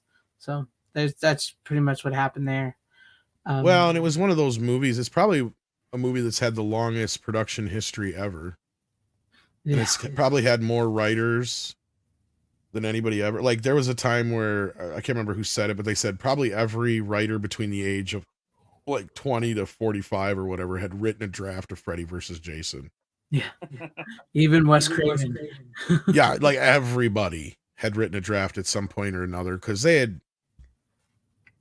had tried since the 90s. Like, there was even points before New Line bought the rights to Jason. They were going to try and do it, because at that point, Bob was all like, they were pretty much simpatico on what they wanted to do. Bob wanted Paramount to license Freddy, so they get a nice payday. Then they get a little chunk out of the box office. Paramount releases the movie. Paramount, being a mega studio compared to New Line, could distribute it in 2,000 theaters at that time, compared to their piddly couple hundred theaters they could afford. You know what I mean? So like, it was there. That was what they wanted. That was a type of thing that could set them up a little bit better than where they were at. But they got there anyway with things like Ninja Turtles and Nightmare on Elm Street 3, 4, and 5. And Bob has said to this day, because he originally was going to sell, he wanted to sell for Nightmare on Elm Street to Paramount to begin with, because they were in such dire straits after that. They had to do something just to make some money back, or they were going to lose the company. And he to this day, he thanks Frank Mancuso Jr. for turning them down. He's like, you saved me millions upon millions upon millions of dollars. Right. We would have never got Lord of the Rings or any of that shit if it wasn't for that. Yep. That you can give thanks to Freddy, because what is they called? The house that Freddy built. New Line Cinema. That's right. Yep. And Freddy vs. Jason went into production, pre-production for years, or development, whatever you want to call it. And then they had a point where they were very close. Like, they had a script everybody was happy with. They had the rights to Jason. They were all for it. The problem was Bob Shea and all those guys weren't there anymore. Warner Brothers had kind of pushed them out to the point where they weren't really. I mean, they were around, but they weren't like as. And to Warner Brothers, it wasn't. They didn't see why people would want to see Freddy versus Jason, and Jason X is the reason we almost didn't get it. Wow. Yep, that is very true. Because the thought was, okay, in the meantime, let's do a Jason movie, and Jason X sat on the shelf for 2 years. I saw that movie almost 2 years before it came out. Even I saw the early cut of it, and I thought it was all right. But I'm like, I hope they fix this, and they didn't really do much to it after. They just cut more down out of it, than the earlier version. Because I was like, oh shit, this is bad. Because I knew Freddy vs. Jason was predicated on how well this movie did at the box office, and they held it off for a bit because there was all this shit going on, and finally they released it. It bombed horribly. I think it did the worst of all the Friday the 13th films. And at that moment, like, Freddy vs. Jason was dead. And then the guys who eventually made the Friday the 13th and Nightmare on Elm Street remake came up with an idea, a pitch for it that was different than the other ones that had been going around. Because the one that was going around was the Fredhead remake, or Fredhead version. And what that is, real quick, was Freddy, same kind of concept, is it's sort of there, but a little different. Freddy had kind of lost all his power. He was, forgotten, but he had this kid who was in a coma that he kind of befriended in a way. So, and he was kind of but he was manipulating the kid. He's like, so this kid ends up starting this cult called the Fredheads, who are like worshiping Freddy. And through them, they're creating the power to bring him back. And then finally, when he gets enough power, because he kills one of the kids, he's back. And the kid that he ends up killing, they use his heart to resurrect Jason to use to defend them. So Jason's actually the de facto good guy in the movie. And you literally got a scene where they're sitting in a drive-thru with Jason in a fucking car. That's what I was about to say. I'm like, they kind of made Jason the protagonist, or like the hero. They did similar in the Jason. movie we got, but like that take was a completely different take from that. I mean, and it was batshit crazy. Well, they were like trying to resuscitate him. Like, oh, come on, Jason, you gotta wake up, pal. It's just like that scene is one of the closest scenes. Like, it's almost, there's a scene almost exactly like that in the other script. The other thing that's weird though, that I'm glad we didn't get the Fredhead script. That movie basically set it up that Freddy molested and killed Jason. I shit you not. Yeah, I know. I think I read that one. What? When he was a teenager, he was a counselor at Camp Crystal Lake, and they insinuated exactly. His first kill would have been drowning Jason, so Jason wouldn't tell on him, even though Jason couldn't talk. I had to leave town. I had to leave camp, of course, and then go to a school and become a janitor. I'm was glad part of my they evil did that. I mean, part of me is like, you could maybe make that work. Then the other part of me is like, but do you really need that to work? No. But I would be interested to hear what you think about part 3, because I'm really hoping you like it, because it's one of my all-time favorites. It's most people's all-time favorite. And if you come in and you're like, well, part 2 is better than it, you may lose some people on your side. Because I think part 3 is right up your alley, because there's stakes that you like. With you like, you're gonna like part 3. I can almost guarantee it. You might even like part 4 better. Some people you might be one of those queerdos. We'll see. We'll see. No, there's a few people out there. There's like this little, like, the fan favorite is 3, but there's a small group of fans who like 4 a little bit better. So like they get in friendly little fights about it. But yeah, so basically 1, 3, and New Nightmare are the fan favorites. Number 4, the Dream Master. And 4 comes in actually 4 would probably be more of a fan favorite than New Nightmare, actually, but yeah. The title is fun. The title Dream Master reminds me of the South Park version of Freddy Krueger. We need you to come in again, Freddy. Why? You need me to kill us teenagers to stop the Russians? Here's a real hoot for you, Woodsy. If only I could have saved the sheep herder. That is one of the better takes on Freddy. I love that episode. I love that. You're the best dream infiltrator around. We got some firemen trapped, innocent and all this civilians. Right, I'll do it. Wife and kids, no thanks to you. Fucking love it. But yeah. Yeah. So I like Nightmare on Elm Street 1. Number 2 is weird. There's things in it that I think are cool, but I don't really like it for the second one. And I am curious. I'm hyped up for number 3 now. You guys got me hyped for 3. Let's see. I just hope that hype See how it disappointment goes through me or not. Yeah, I'll try to watch 3 and 4 by next week. I'll try to watch more if I can. 2 and 5 and Freddy's Dead are the ones that fans usually shit on the most. Yeah. Okay. And I don't hate 5 as much as some. The problem with 5 is that they tried to get a little too. What's the word I'm looking for? It's you go from the they're trying to do the MTV Nightmare on Elm Street again like they did with 3 and 4, but it just doesn't quite jive with the whole baby theme. I'll put it at that without saying any more words that'll get us in trouble because I've already said enough tonight probably. Yeah. It's hard when you're talking Freddy. That's his history.